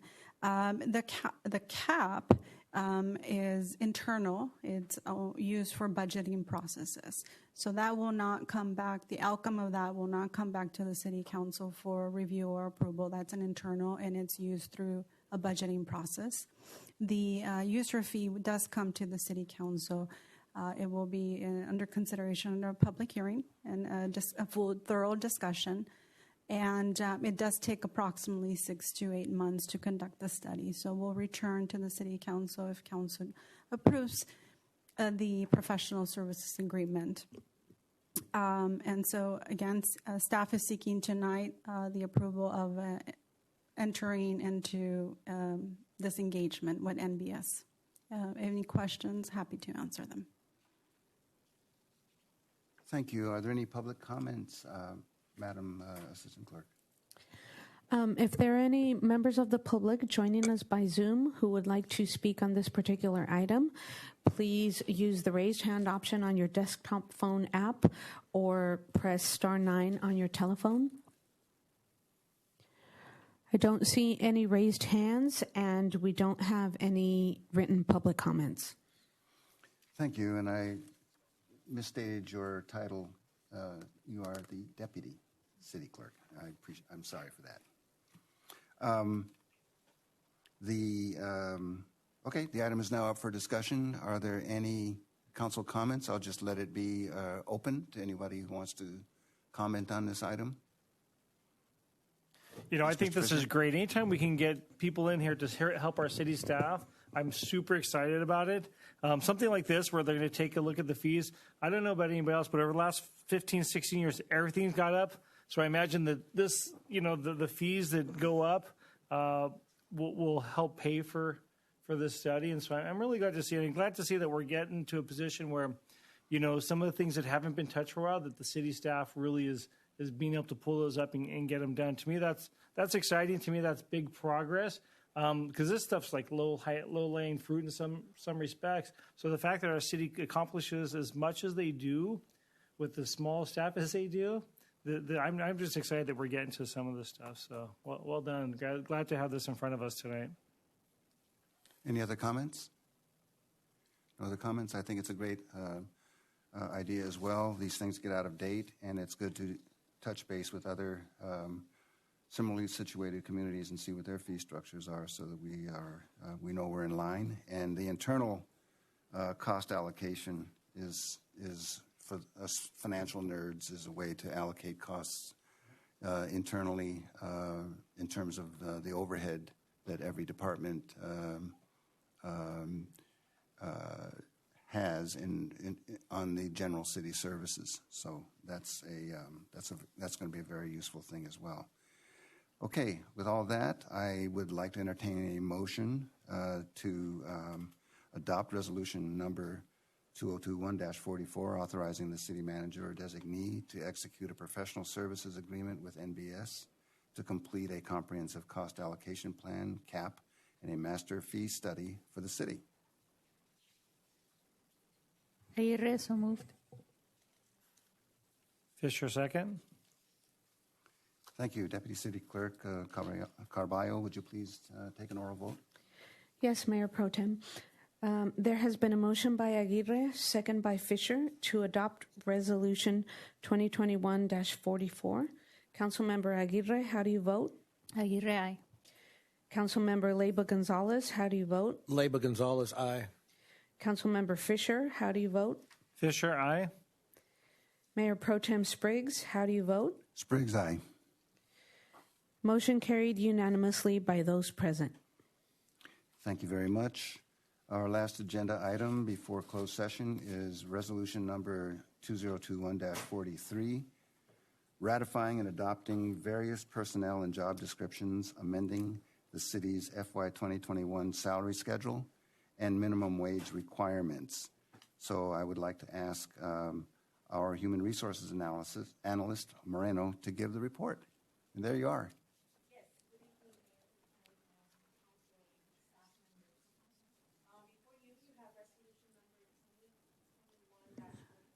Nadia, I'm sorry to interrupt you. Can you double check that your microphone is on? If not, just get a little closer. Sunem, can you please turn on the microphone for Nadia? Thank you. Okay, better? So before you have resolution number 2021-43, amending the fiscal year 2020-2021 salary schedule. Staff is recommending that you adopt the resolution, which ratifies the following changes. The creation of a new Parks and Recreation Director job description and to establish the salary band. The change of salary of the following positions, which are Building and Housing Inspector 1 and 2, and Office Specialist. To change the city manager's base salary per resolution number 2020-102, which was approved back in October 7, 2020. And also to comply with the state's minimum wage requirements, several positions that were compensated below the minimum wage requirements. All these changes have been accounted for in the current fiscal year 2020-2021 and the adopted fiscal year 2021-2022 budget. Please let me know if you have any questions and or comments. Thank you very much for that brief and succinct report. And for the staff report also that lays all of this out. That's very much appreciated. I assume you drafted that report? Yes. Excellent job. Thank you. Thank you. Do we have any questions or comments from, do we have any public comment on this item? Madam Deputy Clerk. If there are any members of the public joining us by Zoom who would like to speak on this particular item, please use the raised hand feature from your desktop phone app or press *9 on your telephone. I don't see any raised hands, and we don't have any emailed public comments. Okay, thank you very much. So any council members have any questions or comments on this item? Yes, Mr. Leyva Gonzalez first. Sorry. Mayor Pro Tem, thank you. Excellent job. Sweet to the point when it's past everyone's bedtime. I appreciate that. Thank you. Thank you very much. That was the objective. Right. Yes. Took the words out of my mouth. Great job. And great report. It was very thorough. So Thank you. Thank you. Is that it? Boy, we've been grilling everybody else. You're really getting off easy tonight. Yeah. I think they just want to leave now. All right. Well, thank you very much for the report. And I would like to entertain a motion now to adopt resolution number 2021-43, approving and adopting various personnel job descriptions and salary changes, amending the city's FY 2021 salary schedule pursuant to Government Code Section 54953C3. The FY 2021 salary schedule includes compensation for appointed management personnel as part of this agenda item for City Council approval. A motion, please. Aguirre, so moved. Leyva Gonzalez, second. Thank you. Will the Deputy City Clerk please take the roll or the vote? Yes, there has been a motion by Councilmember Aguirre, second by Councilmember Leyva Gonzalez, to adopt resolution number 2021-43. Councilmember Aguirre, how do you vote? Aguirre, aye. Councilmember Leyva Gonzalez, how do you vote? Leyva Gonzalez, aye. Councilmember Fisher, how do you vote? Fisher, aye. Mayor Pro Tem Spriggs, how do you vote? Spriggs, aye. Motion carried unanimously by those present. Thank you very much, everyone. Thank you for We will your time. now adjourn our open session and enter into closed session, which includes closed session items number 1 on the special meeting agenda.